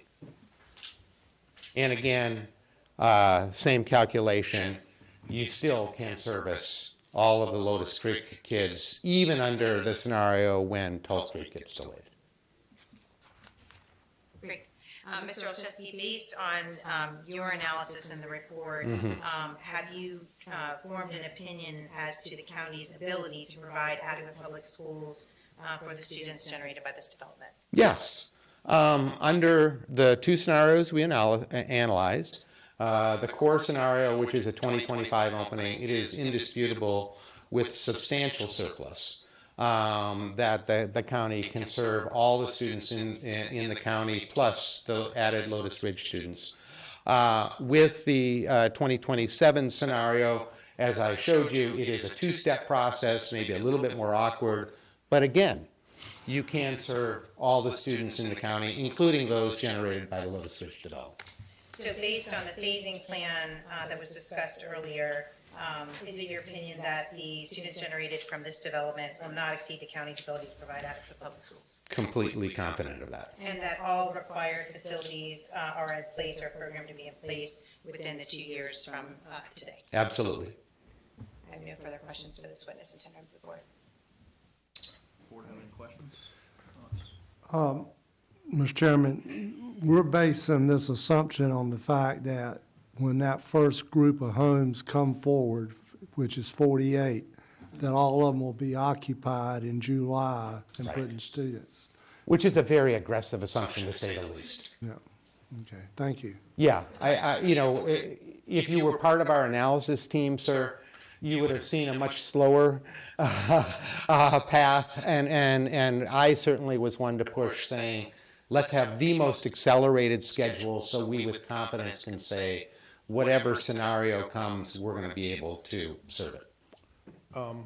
Chairman, quick question. So based on the scenario, if delays happen with the project, the school project, what I saw you presented up there, your solution that you presented would be to redraw lines and move students to allow more time for that school to be completed? Well, remember, I'm agnostic on technique, and there's lot in the world of student assignment. There are multiple techniques. The brute force method is to redraw lines. So that's a common method. There's other methods to accomplish that as well, and you can do it by grade level. You know, parents don't like moving kids when they're in 5th grade because you've just had 5 years. The kid has had 5 years with a cohort and they don't want to move them. So maybe you break it up into, you know, K1, 2 at one school. I mean, there's a lot of different options. You know, I certainly have had a lot of experience with choice and incentive-based redistricting, you know, reallocating. So I'm not trying to tell you you've got to draw lines. You can draw lines. Well, we can't draw lines. That's Fair the enough. school board's job. Correct. Fair enough. Fair enough. How often do you see lines redrawn? Oh, I mean, it's never fun. I mean, I know that, but it is part of, especially in a fast growth suburban type of environment, it is very common. So it happens. I certainly, it would be incorrect to say it's rare. It's not rare.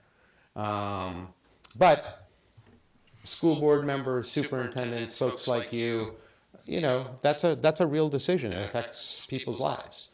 And so I would just encourage you to look at multiple techniques and to accomplish the goal. The goal here is to move students. And to clarify, we recognize that the superintendent and the school board is ultimately in charge of what tool is Correct. correct? Correct. But the point is that this development will not exceed the county's ability to provide for those adequate public facilities. Clearly, there is surplus capacity. Clearly.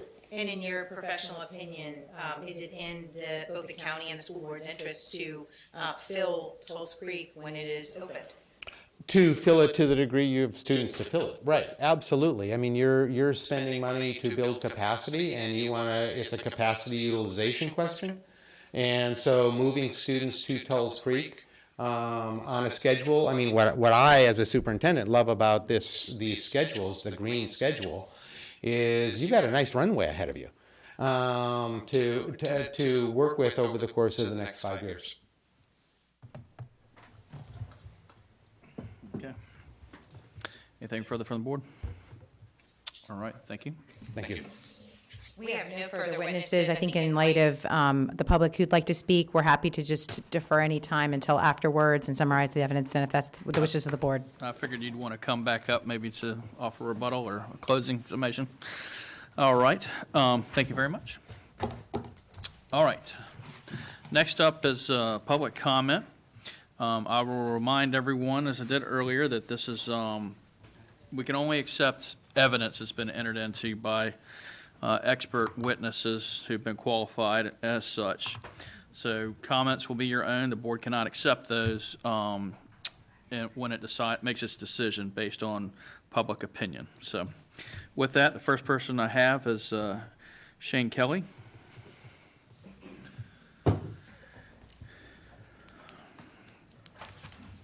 Good evening, sir. If you would, just state your name and address for the record, please. Sure. Name's Shane Kelly. I live at 177 Oxford Road. Thank you, sir. First of all, good morning, everybody. I feel like I need to get up for work in an hour. It's a joke.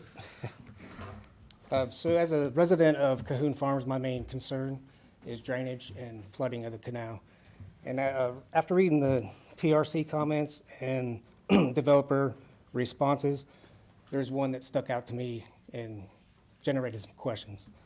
Their response was, it is our understanding that the canal drainage infrastructure improvements recommended by the study within the vicinity of the proposed project have been completed.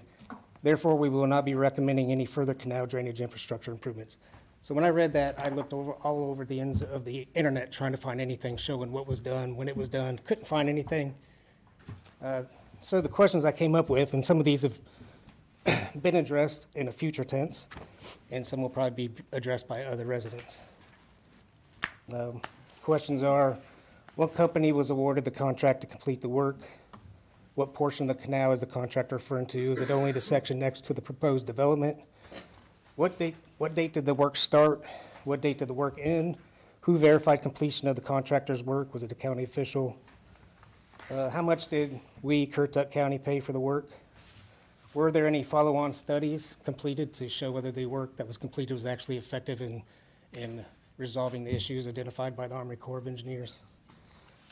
And then also two questions that kind of go with the solar farms. I don't know the whole planning behind the solar farms, but I've seen truckloads and truckloads of dirt going into the solar farms, so I'm assuming they are also changing the topography of the land back there in some way. I don't know that for a fact, but is that also being considered in the drainage issues with the canal?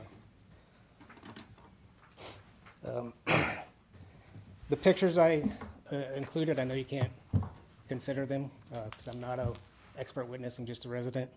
Those pictures were taken by me on 3 different dates, just as a resident. Want to see what the effects of the canal flooding, how it affected the neighborhood I was living in.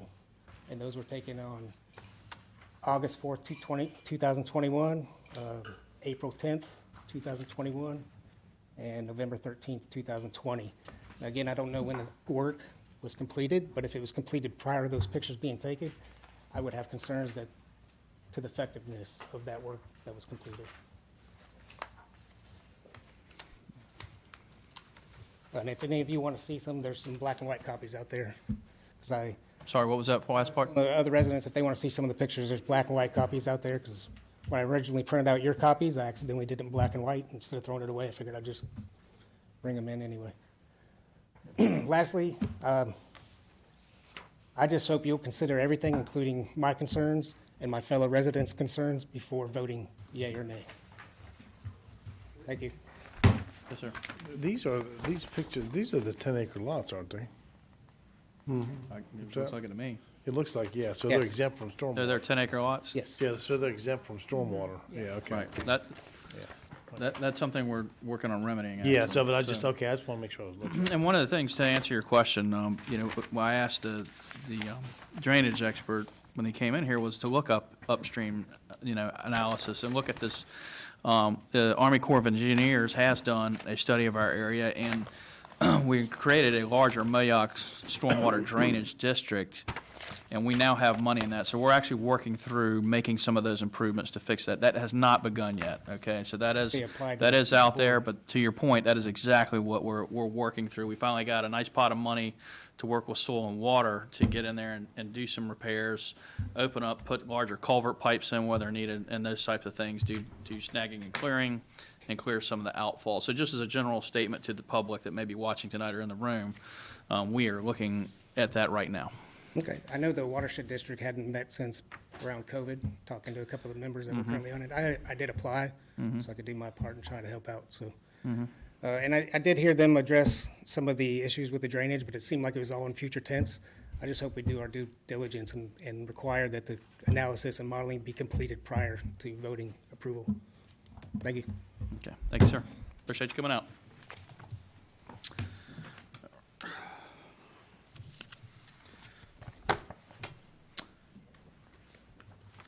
All right, teacher.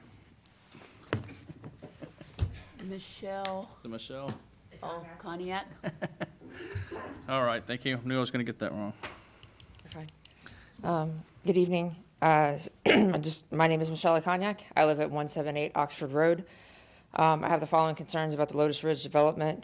I'm not going to speak to stormwater. I echo Mr. Kelly's concerns on that. You've already addressed those. Thank you. Want to bring up transportation traffic. So Oak Trail Solar came in. They have 280 employees. Their peak time, I guess, is when I go to work. So that commute in the morning is like 3 to 5 minutes longer for me in the morning and at night, which is not a big deal. But that's only 280 people. If you take the 1,706 they say are going to go into this new development, you take that times 6, that makes that drive, which should be a 6-minute drive, it's already 9 to 11. It's going to make it 18 to 30 for me to get from Oxford. And that's in the off season, and everybody out here kind of guffawed a little bit. But in the off season, that light, I wait 3 to 4 minutes to turn left on Highway 168 to go to work. So a gentleman said up here that needs to be adjusted, and I think that would address that concern. The next one I'm just going to kind of lump together. It's like the traffic, right? So they talked about the traffic study didn't address how Eagle Creek is a part of that. And I'll just bring this up. Anybody who's gone the Outer Banks knows when people go on 168, if there's a way to shortcut it, and what I envision is they'll shortcut through Puddin Ridge Road, try to go through this cutoff in the new development, go out Eagle Creek. If that does happen, I suggest a suggestion for the commissioners, do a residence or business only pass like we've done with the Currituck access, good to go on the 4-wheel drive beach, something like that, just down the road if it's an issue. Wastewater and the flooding, you guys have seen the pictures. My concern for this is we have the canal that doesn't work right. On our 10-acre lots, we have an offset between septic and the well water. If you're going to bring in 177 septic, how is that going to affect our water, right, the water table? Are we going to have enough water for those of us that are on well water? I realize the city is going to bring in water, and then it comes to the safety, and I leave that to the experts on having septic and people's drinking water that close. And then the last thing is just the wetlands conservation and wildlife. And I know that the gentleman talked in his study that it won't be impacted, but 177 new residences may affect it. And I'll just say with the Oak Trail Solar, I have a lot more birds, and I've got a pond, a lot more birds, fish, turtles, snakes than there was before. So those are the concerns that I have as a resident. Just ask the board to consider those. Thank you. Thank you very much. All right, James Mims.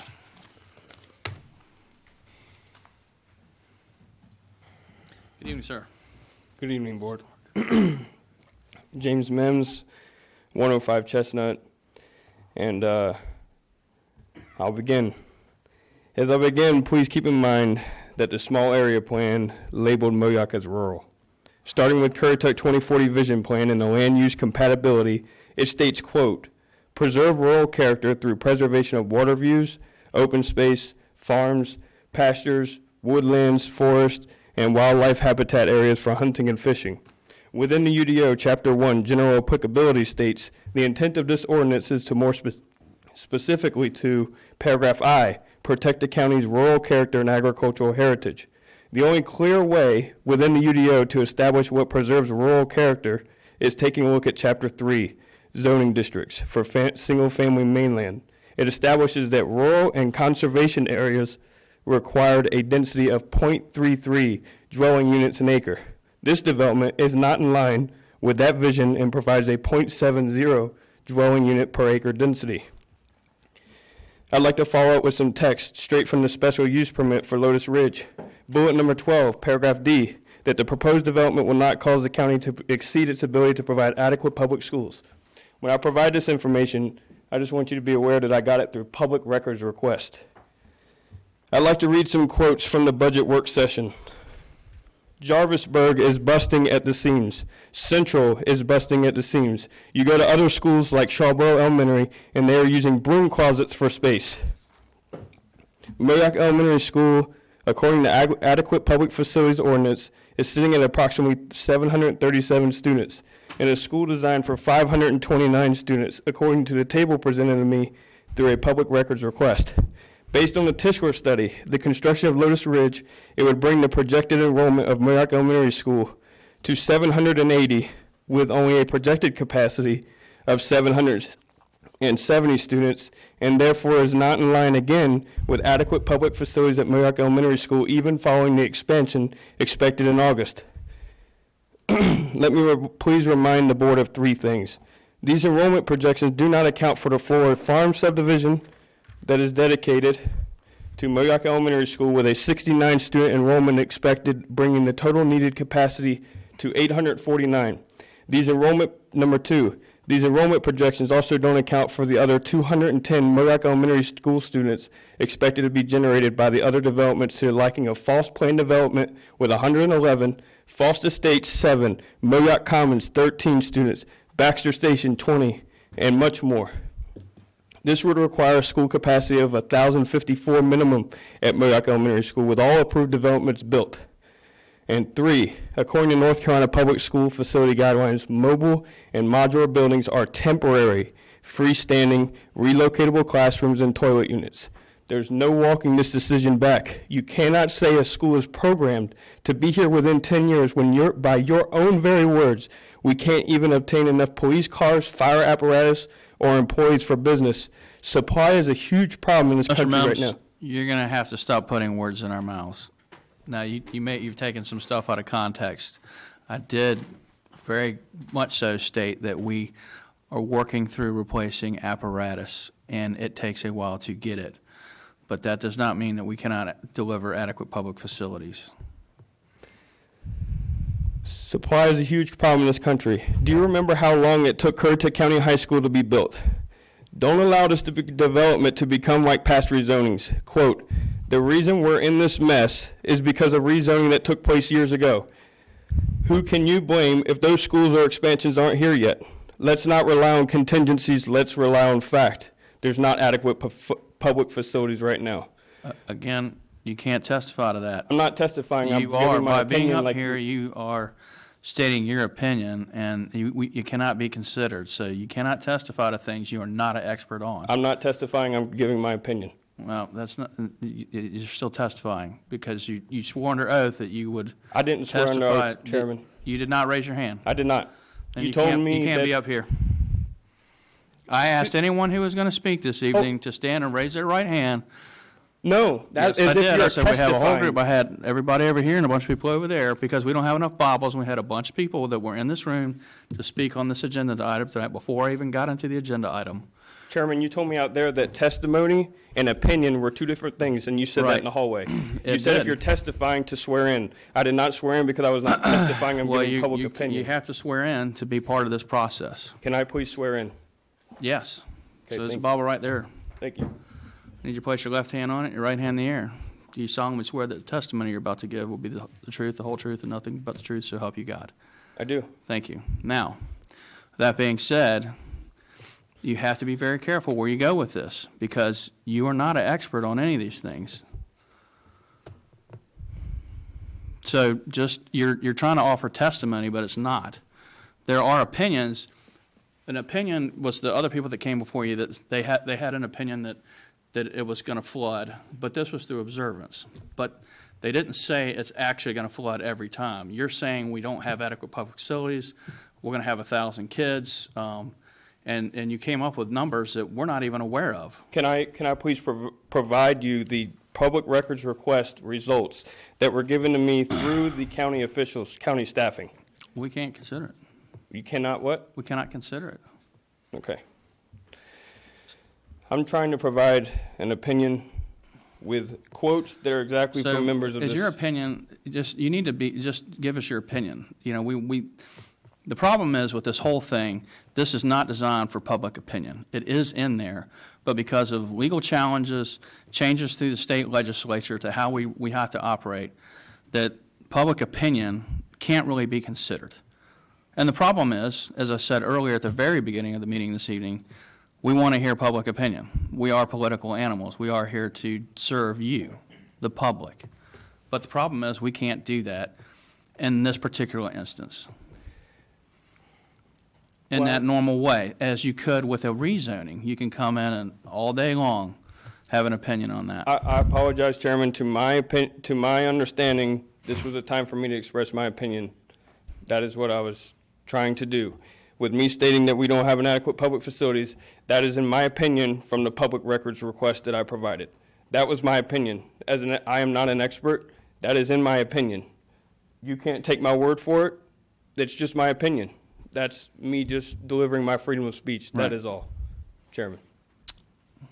Do you have anything? I would just like to add to what you were saying. The board must base its decision on factual evidence in the record, not personal opinion. Right. And so, and you correctly stated, we cannot use that on our basis for a decision tonight.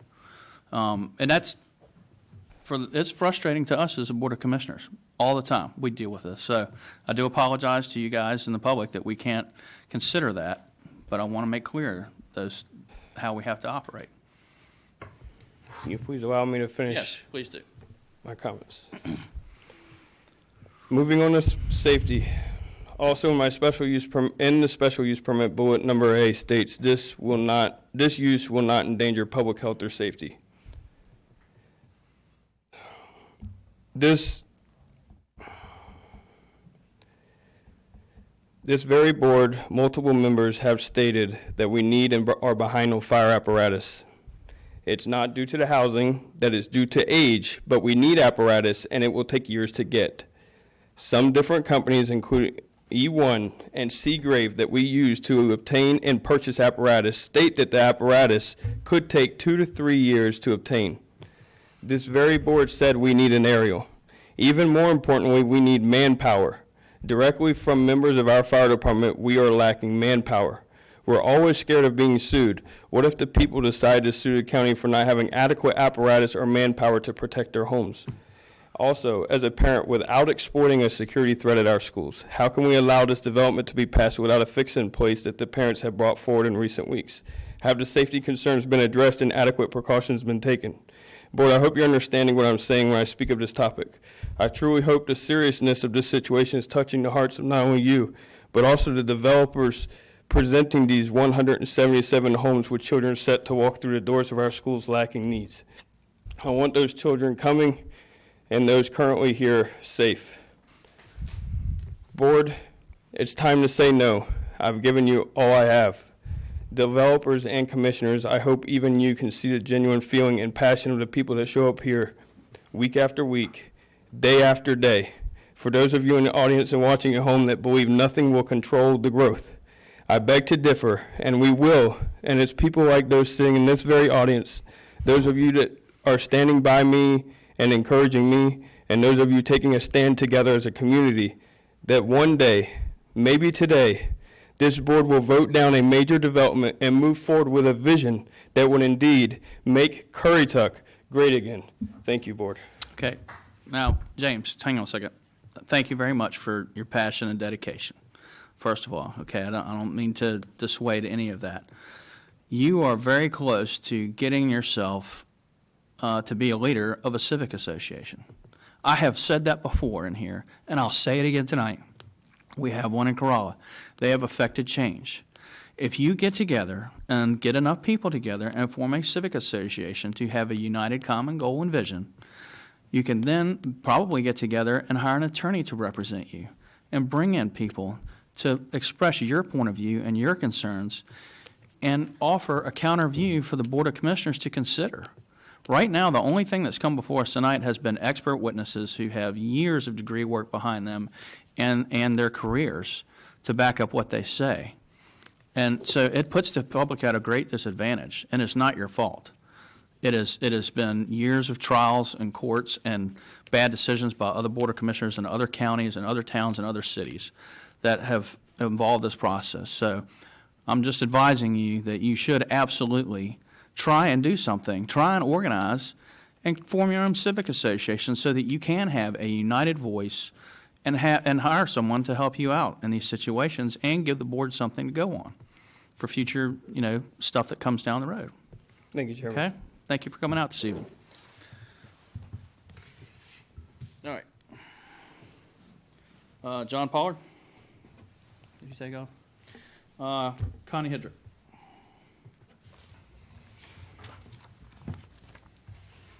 Good evening.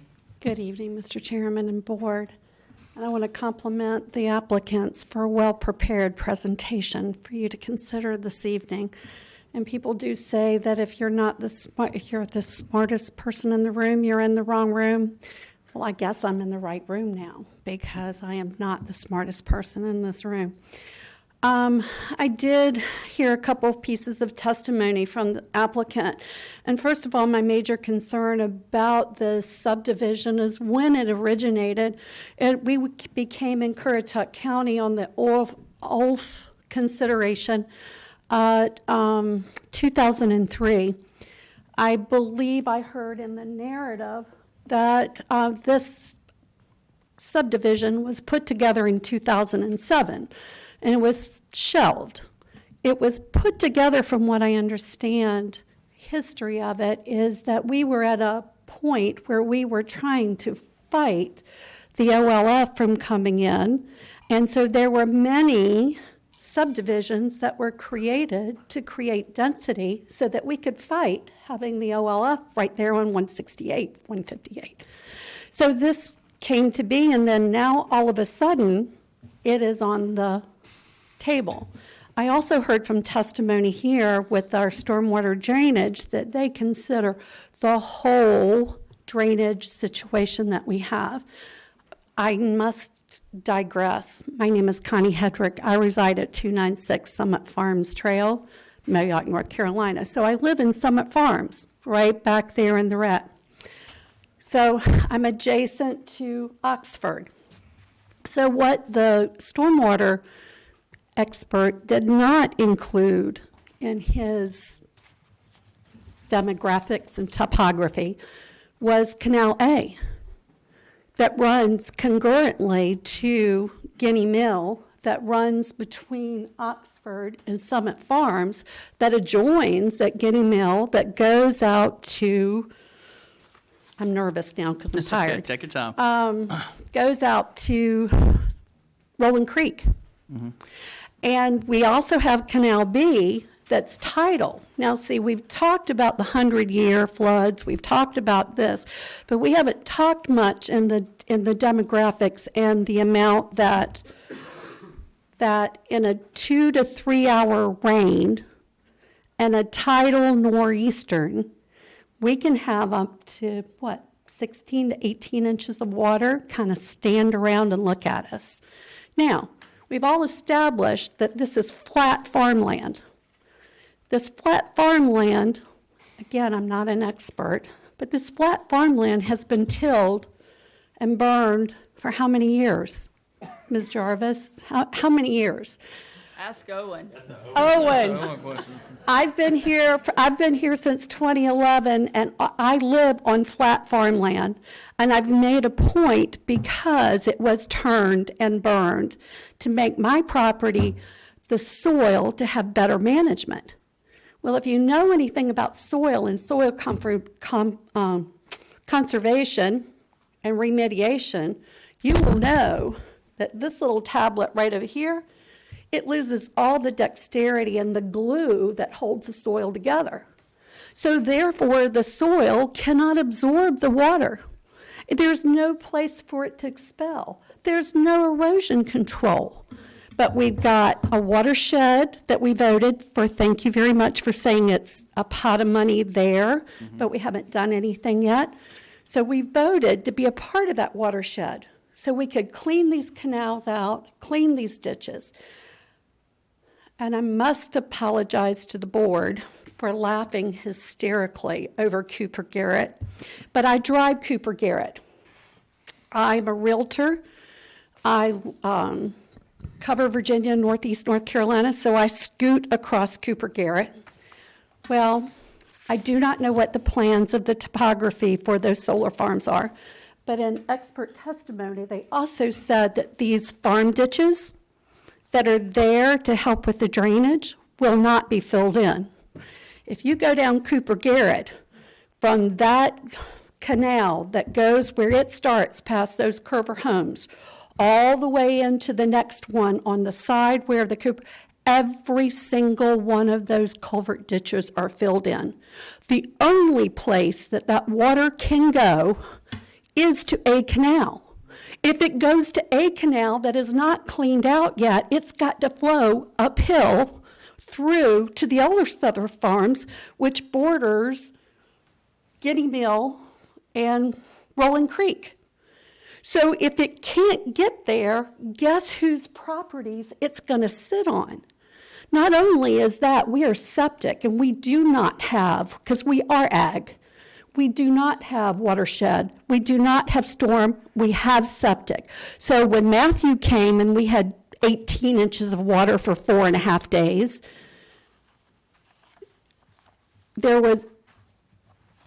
it automatically just comes, but we had the Arbor, we had septics coming up, we had floating. That is a safety hazard to our concurrent neighborhoods.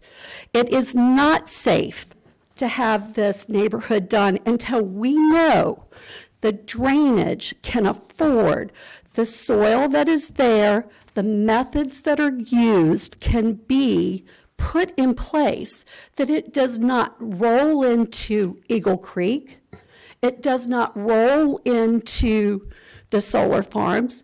Now again, I'm not an expert, but I would think the stormwater person who said he took all those things from 2007 to date and added them, well, we're worried about rooftops, right? We're worried about drainage.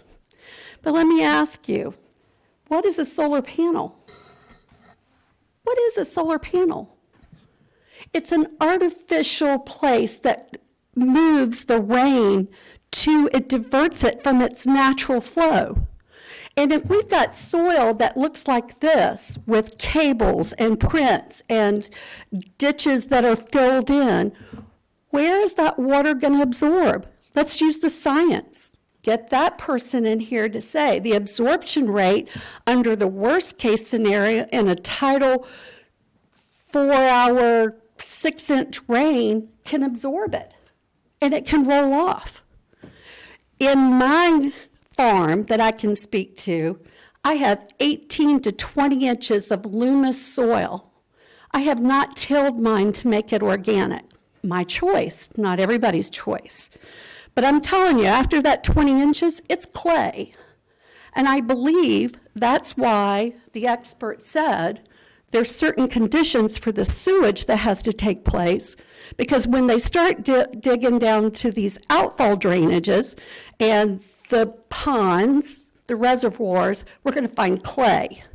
And I also thought that it was against our UDO to bring in fill dirt so that we could raise the topsoil and we could raise the elevation so that we would have a more curb and I want to say roll.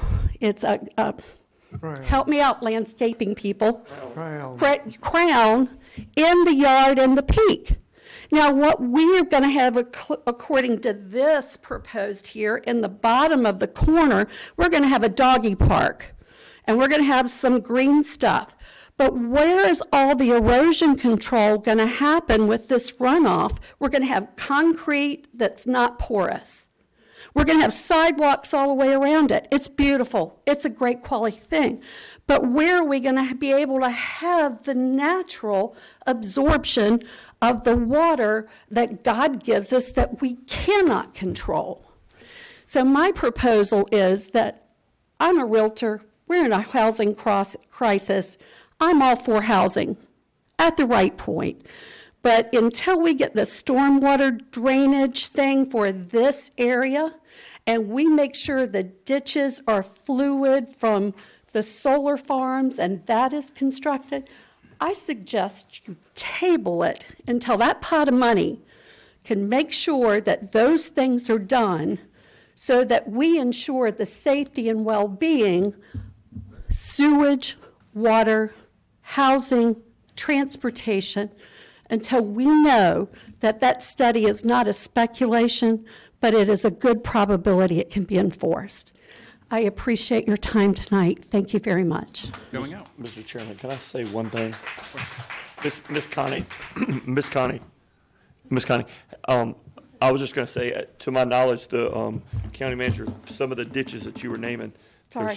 Oh, you're fine. There's currently RFPs, if I'm not correct, on some of those going out at this time. No, we intend to move forward, but I'm not sworn. But, Oh. but actually, there has been work performed on ditches in that area. I mean, Soil and Water Conservation recently had a $250,000 grant, and they've done work in that area. That's what I wanted to let her know, some of that. I understand, and thank you for that comment, but I believe that's where is he? Dylan? Dylan was talking about who did the work, where was the work. I know they did some work on Getty Mill from the curb where the cable truck almost fell into the ditch for the solar farm, that we were blocked for 2.5 hours because they couldn't get it out of the ditch, down to where Providence is and where the end of that road is. To the best of my knowledge, that's the only work that's been done, Mr. Manager. And unless, like he also said, who and when did Roland Creek get excavated or dredged? Because when we did FOST, and the original proposers of the FOST, not the developers, but the original proposers of FOST, were supposed to dredge all of that around there, and they were supposed to, at their expense, dredge the creek. What was it? Roland Creek. See, I get nervous. I said it. We don't know how that happened. We don't know if the county paid for it. The developer did. The developer paid. Well, however that did, here- as long as it's completed and done, that is an integral part of this watershed.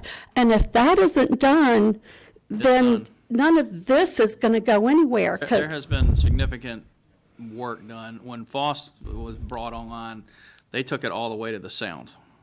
Okay. I mean, they opened it up all the way to the sound. You could see the water drain the next day. I drove through there and happened to come back, and it was empty.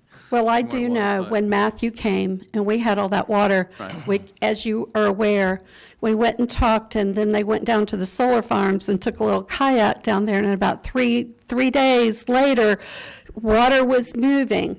So I'm just going to say the other types of development that we are doing along this rural corridor needs to be considered on how it's going to stack.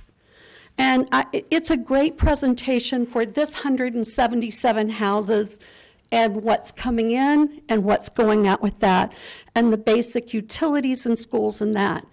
It's this physical safety. That is what I'm worried about. When are we going to have disease? When are we going to have the Albemarle finally come and say, we've got too much water standing for this many septic systems? And are they going to be independent septic systems in here on an acre of ground? Yes. Then how does that even happen? My house is on a half acre, and I have septic.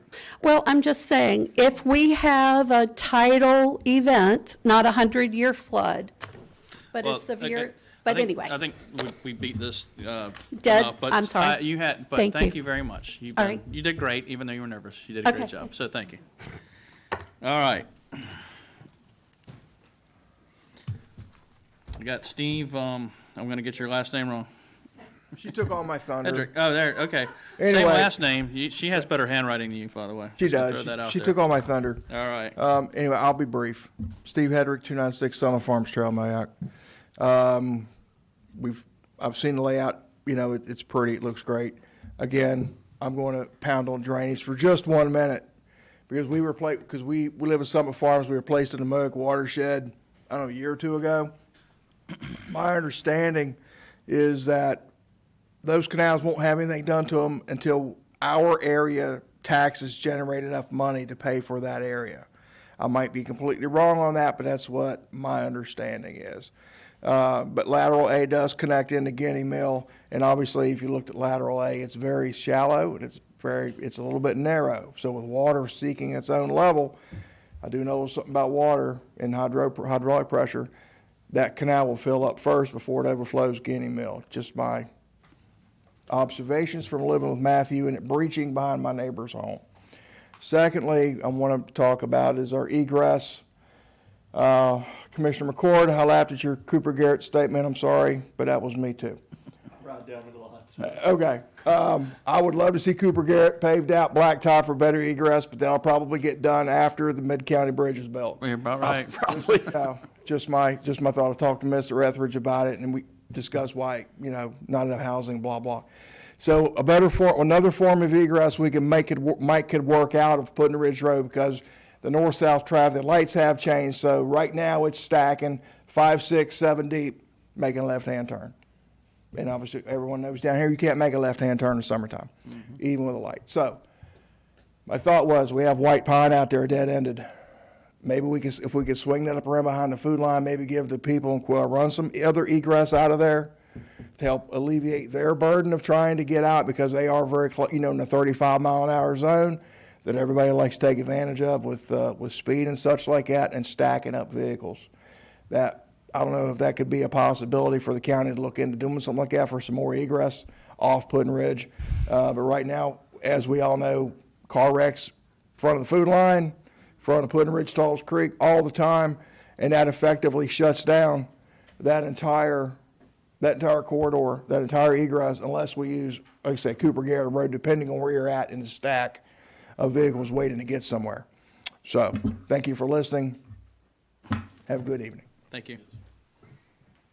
Shawn Michaels? Here. I'm gonna get David's last name wrong. The other one with bad handwriting. Esty, is that you? That's you. You did better on the first page. Sorry about that. That's all right. Do you need your name? All right. So name and address for the record, please. My name is David Esty. I live at 563 Puddin Ridge Road. I'm Thanks, actually adjacent to this project. It actually butts up right against the back of my property for several hundred feet. I also would like to let you guys know that I own 3 engineering companies in the state of Virginia right now. I'm a degreed engineer. I have an MBA, and my PhD is in engineering. So the engineering that goes behind this is stuff that's right in my wheelhouse. I understand this stuff like the back of my hand. I've done large construction projects before. I built the Weston Tower in Virginia Beach down in Town Center, which is the tallest building in Virginia. I've been part of the Ocean Beach Club Phase 1 and Phase 2. I've done several slabs and tilt wall buildings, as well as a lot of mechanical, electrical, and marine engineering and naval architecture throughout my different companies that I'm operating currently today. And I got to tell you that I definitely have some reservations. The last town hall that we had in January, we asked Mr. Bissell specifically about the septic systems, 177 septic systems going in, knowing that there's clay just a couple feet below, and that we already have drainage problems. And plus, to add insult to injury there, we're bringing water in. So we have land back there, a couple hundred acres of land that doesn't perk, and we're going to dig out dirt that doesn't perk. We're going to put it on top and build up the land, and then we're going to expect it to perk. And we're going to expect that the 177 septic systems and everything else is going to be just fine and dandy using soil and dirt that doesn't perk. And the engineering on that, I got to tell you folks, does not add up. It does not add up, and it's a problem. And when you listen to the testimonies of the professionals today from the applicants, you'll hear a lot of "we will," "we anticipate," "we're going to model." You're talking about the residents of Currituck County, the residents of Moyock right now. Do we truly want to accept something that will be done, that will anticipate being done? I can tell you through my experience doing construction projects, especially phased projects, we'd oftentimes make every promise in the world to get Phase 1 awarded, because once you start Phase 1, you're not shutting them down, and you know it as county officials. Once they start, you're not going to shut them down. So they just got to appease you, tell you what you need to hear to get through Phase 1, and then that's it. The rest is history. So I implore you to not accept will-be's we're modeling, we anticipate. Let's see the facts. And if you need another engineering firm to look at those facts, you can count on me. I'll put my own staff, I'd put my own money up to review the stuff, because I can tell you right now I'm not comfortable with it, and I don't feel good. I have several other notes here to talk about other things such as school and travel. It's been kicked already. It's not my field of expertise, so I can't go into testimony. But what I can say is that I agree with a lot of what the residents are saying. The traffic definitely concerns me, and I implore you to truly consider. Don't take what ifs. Don't do we will do. We anticipate. We're planning. It's unacceptable. If they really want to build this project, tell them to put their money where their mouth is. Get absolute studies done. Not this we will, and let's get it in writing, and let's protect the citizens of Currituck. Thank you. All right, thank you.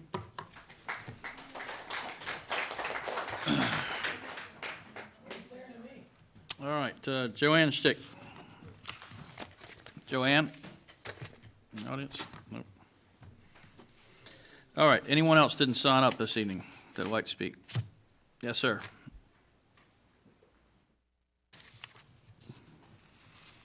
Did we swear you in? Or did you? Yes. Okay. Sure What's your did. name? What's your name? My name's Steve Schultz. I live at 234 Greenview Road. My house backs up to the new development, actually to where the woods are at in that corner. My house is flooded 3 times there in the back of Eagle Creek. I guess it was our company that came up with our fabulous drainage plan for Eagle Creek that put my house 8 inches underwater, 7 inches underwater, you know, the list goes on and on. Now, I've been asking questions about drainage for a few years now from Currituck. I want to talk about the Eagle Creek Canal that runs behind my house. Now, they're going to put their drainage into the 2 canals that this one dumps into. Well, I will tell you right now, Eagle Creek Canal is a bowl. It does not drain to both canals like it's supposed to. It actually, both the canals go into it, and then it comes into our ditches in Eagle Creek, and that's when my house goes into water. I don't think that they're responsible for that canal. I don't know who's responsible for that canal. If somebody here knows, great. Last time I knew, it was the farmer. Everybody says the farmer. Well, there's no farm there now. It's two subdivisions. Who owns it? Who's going to clean it? Who's going to grade it? Is this the waterway that has like the dam? I don't know about a dam. Eagle Creek can I give has. you guys these pictures? I Eagle. went back there today at risk of bodily harm with all the thorns and whatever else was back there. So you can see that there's a pond. There's basically a pond in the middle of that canal. That's the center of that canal. And we haven't had rain. I don't even know when's the last time we had substantial rain, but that water's been sitting there for at least a month.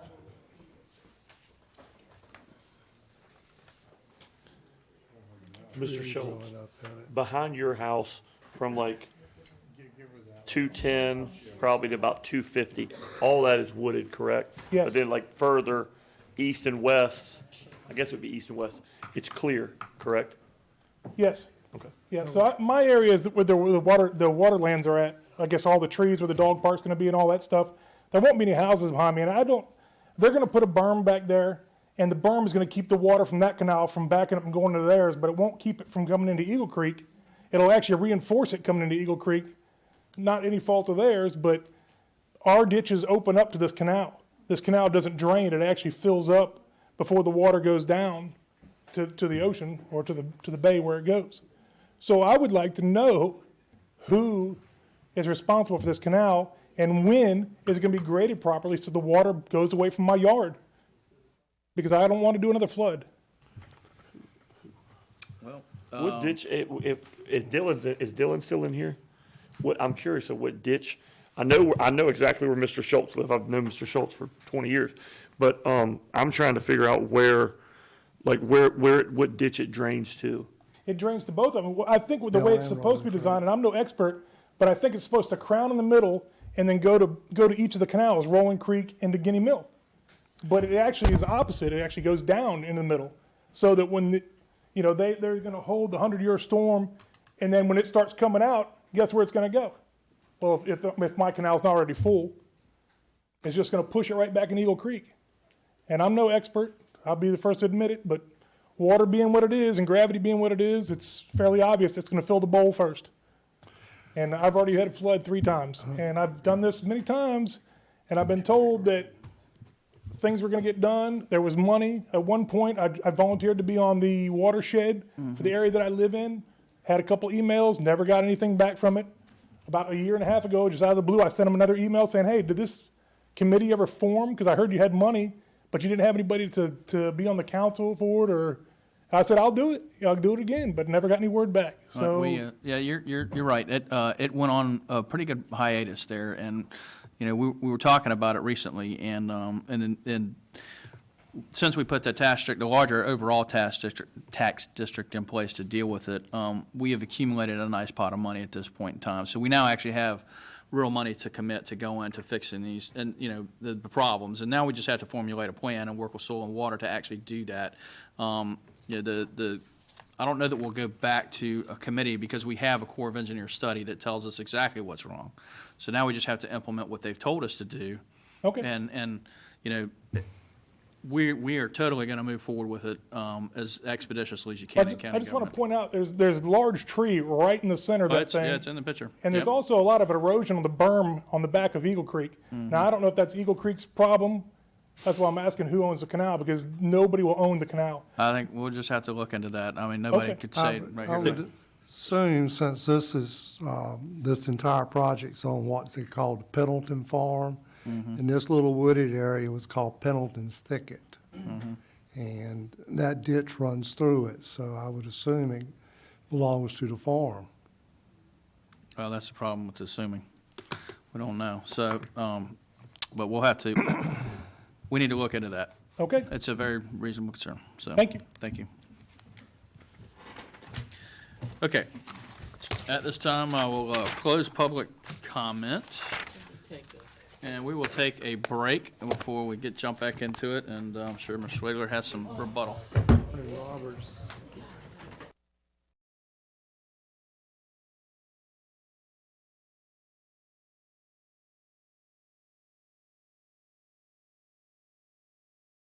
All right, let's get this meeting back in order and continue on with the business of Currituck County.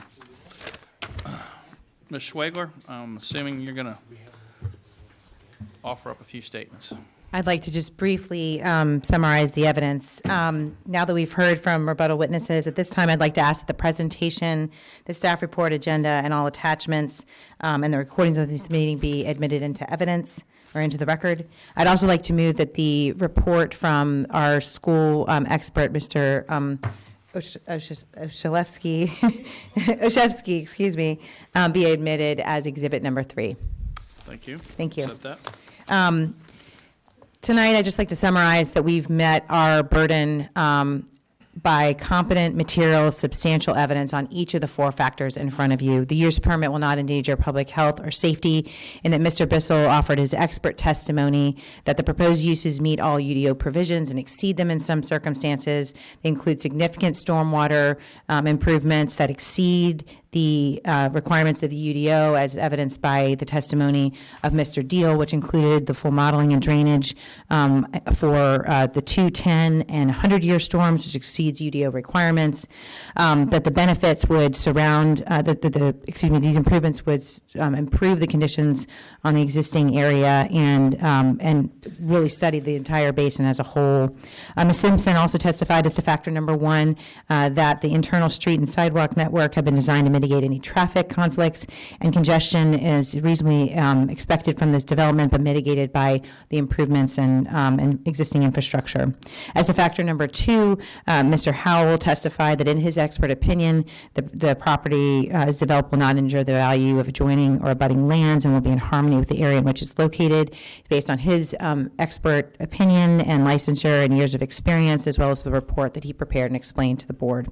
With respect to factor number 3, the proposed use will be in conformity with the land use plan and other officially adopted plans. Mr. Bissell testified at length as to the portions of the Imagine Currituck plan as well as the Moyoc Small Area Plan, and testified that the density, the buffers, and the layout of the plan are all consistent with that characterization in the small area plan, especially given the set aside of the 77 acres for rural kind of natural use and the 4.5 acres for the plant for the park. This was also confirmed in the staff report and the policies that were cited by Mr. Bissell. And finally, with respect to number 4, we had several witnesses testify that this proposed use will not exceed the county's ability to provide adequate public facilities with respect to utilities. Mr. Bissell testified that this has gone through several rounds of review with the TRC, notwithstanding kind of generalized knowledge about some concerns from several departments. The specific review of this particular plan through your own process in comparing what we proposed to the UDO produced a result that was brought to you today without concerns from fire or police. If there were remaining concerns, those would have been brought up through your process, and it passed through TRC and brought to you today, clearing those comments, and Mr. Bissell testified to that fact. That's also true with respect to fire, rescue, law enforcement, and other county utilities that were testified to by our experts. And finally, with respect to adequate public facilities for school capacity, we had Mr. Oshevsky, testify that the proposed use will not impair the county's ability to provide adequate public school facilities for the children produced from Lotus Ridge, and testified at length based on his decades of experience as a superintendent looking at these types of things and looking at the data provided from the county as well as the school board, that his expert opinion was that those two criteria could be met from the UDO. Importantly, although we are certainly sympathetic to the concerns of the public and what has been raised here today, I just want to reiterate that there are two different types of land use decisions that this board is commonly called on to make. One is legislative, where you can take almost anything that's before you and consider that in your decision making as you look to what the public health and safety would require. That happens in your zoning context. This, as you explained, Mr. Chair, is a very different context. This is a special use permit, which is a quasi-judicial hearing, and there are very strict rules under North Carolina law as to what can be considered. The testimony today was given, each of the speakers were tendered and offered and accepted as experts in their field, and they made their prima facie case on each of the 4 factors that I just outlined. North Carolina law is very stringent, and once that occurs, that evidence can only be rebutted by expert testimony of a same or similar kind. So a different expert coming in to undermine a report or come forward with personal knowledge that undermines something that's testified to today. And although we have great respect for the citizens and the opinions that they shared and the information, the questions that they raised, it simply doesn't rise to the level of what North Carolina law requires. And in this instant, the Supreme Court has ruled that if that burden has not shifted, that we've made our case and it's not shifted, then it's the board's duty under North Carolina law that the permit should issue. And we believe that based on the record that we've made here tonight, based on all of the expert testimony and the years of experience and credentials that those experts held, that we've proved each of those factors by competent material and substantial evidence as required by law, and we respectfully request that you approve the special use permit and preliminary plat here tonight. Thank you. Thank you. Coach Payment, you said you had a... Yes, sir. Excuse me, Mr. Chairman. I just wanted to, I guess, ask our county attorney for clarification. And I guess everyone heard that we are under, I guess, sitting as, I guess, a jury, we are under strict guidelines how we can make decisions. And in your opinion, have we received any other expert witnesses or testimonies that we can consider in our decisions other than from the applicant, or have you identified any other ones out there? No, I don't think so. So in your opinion, the only expert witnesses that we've had testimony that we can consider is from the applicant? That's correct. Okay, thank you. Thank you. All right, well, we've come to the end of it, and as time to take action on this. Is there any further discussion among the board members? I just have a question for the county attorney. Would staff report and school numbers that we were given count as evidence that we can consider? Yes. Okay, thank you. Okay. Well, at this time, then I'll open the floor for a motion from anyone on the board.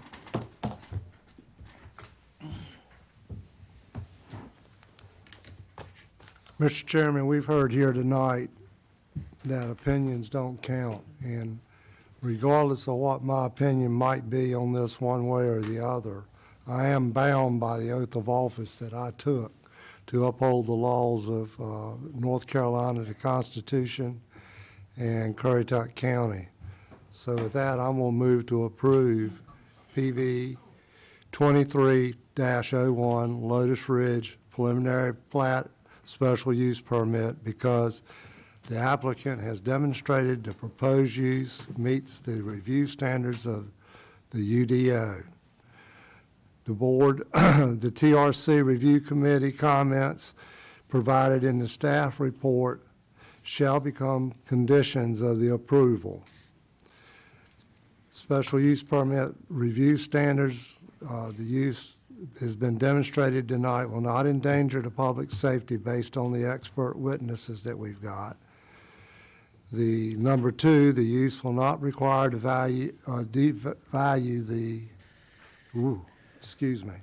the use will not injure the value of the adjoining or abutting lands and will be in harmony with the area in which it's located.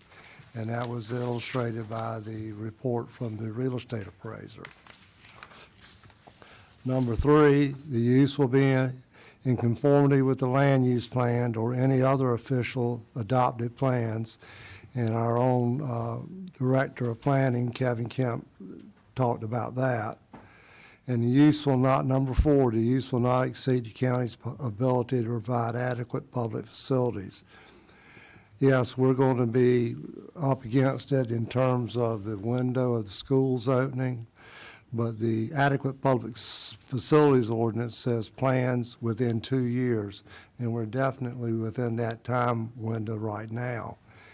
And I will say that in 2007, I was on this board when the rezoning request came through. And Mr. Mims made the comment about 0.33 units per acre. And that was true when it was ag zoning in 2006. But it was rezoned in 2007. I did vote against the rezoning, and I told the owner of the property I would not vote for a rezoning to increase the density.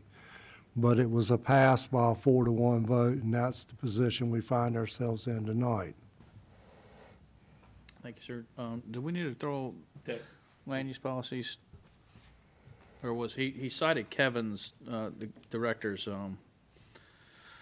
that he had brought forth as supporting policies in his commentary. Usually we call those out specifically. So I don't, if it needs to be a requirement of Commissioner Etheridge's. The other thing, Mr. Chairman, was I think we wanted to also add as a condition the phase-in plan. Oh, yes. Well, that's, yeah, that was in the. That was part of Kevin's. That was part of Kevin's TR presentation, TRC comments, phasing. Yeah, all TRC comments and everything. It's yeah. on page 44. Right, well, I don't know if we Did you, in your motion, refer to the policies in the staff report? Yes, he I did. said Okay, staff. that's fine. Yes. Okay, just want to make sure we didn't need to clean that up. Okay, we have a motion on the floor. Do we have a second? I'll second it. Thank you. Any further discussion? All in favor? Aye. Opposed? All right. Carries. On to the next agenda item. New business, purchase and sale agreement of Neal property on Maple Road. Okay, Mr. Chairman, this is the property that we discussed at our last meeting on It's 129 Maple Road. It's part of the airport. Why don't we hold on for just a minute? Yeah. Hold on for a It's second. probably-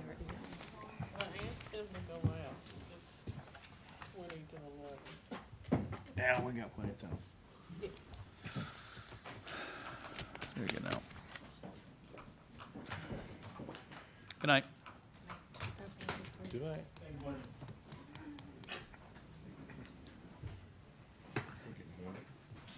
So what evidence did you find I against? said that in his comment. What evidence did you He find felt like it against was morning time. Hey, Well, he just testified we had it though. the one thing with Yeah, traffic, that we had the means to over get it. 1,000 people a Okay. day. All right, so this before you is an agreement for the purchase of 129 Maple Road. It is the parcel that's supposed to be part of the airport layout plan. We discussed this at our last meeting. His original offer was 189. I negotiated with him and we got to 175 for that. We would pay land transfer, excise stamps, recording. When we do all that extra stuff, it'd end up being about 178, 179 altogether. But the purchase price would be 175. So this is the contract. The property owner has signed it. So this is for your review. If you have any questions, let me know. Questions, comments, concerns? All right. Do we need a motion for Move approval? for approval. Thank you. Second. Selena? All right. All in favor? Aye. All right, next agenda item, board appointments. We have the Tourism Advisory Board. And that is me. All right, back up. And I'd like to move to put Ken Langford on the Tourism Advisory Board to replace Matt Paulson for my district. Thank you. All in favor? Aye. All right, next up is consent agenda. Any comments, questions, or concerns in the consent agenda? Yes, sir. Under the consent agenda, we have a resolution recognizing May the 14th through the 24th as National Law Enforcement Week, and May the 15th, which is the day, as Peace Officers Memorial Day in Currituck County. And I think it's a time where we should all thank our law enforcement officers who are dedicated to our public safety. And it mentioned in the resolution that 556 new names of fallen heroes are being added to the National Law Enforcement Memorial this spring, including 224 officers killed in 2022 and 332 officers killed in the previous year. And if anybody's watched TV, it's just unbelievable what some people do to people who are there to protect us. And I did want to recognize this in the Thank you. consent agenda. Thank you. All right. Do we have a For motion? approval. No, thank you. Second? All in favor? Aye. Any opposed? All right, can I have a motion to adjourn our regular Board of Commissioners meeting? Second. All in favor? Aye. Now moving to the special meeting of the Tourism Development Authority. We have two budget amendments this evening. 278. One of which is $150,000 to fix the Corolla Village handicap ramp. And get the 276. What was the other one? Well, 1250. The one that's been washed out at the White House ramp. Yeah. That's why it's getting fixed. Hopefully it's there when they're done. Yeah, it's getting a full rework. So, Going lower, right? yes, I guess. The ramp, Yes. that, I mean, I think that's what the ramp calls for. Moving it back. It's kind of going back, going back toward the dune. Got it. Not deeper, just. No, it's the, That was the amended, yeah. amendment. We added that to our consent agenda so we could move it. Budget items. All right, so I'll move for approval on those. Second. Thank you. Have a second. All in favor? Aye. Any opposed? All right, can I have a motion to adjourn? Thank you. All in favor? Aye. And now we have Ocean Sands budget amendment on page 278, which is repairs, contract service, supplies, and capital outlay of $40,000. I'll move to approve those amendments. Second. All in favor? Aye. Any opposed? All right, can we have a motion to adjourn? Thank you. All in favor? Aye. Thank you all for a long, productive evening.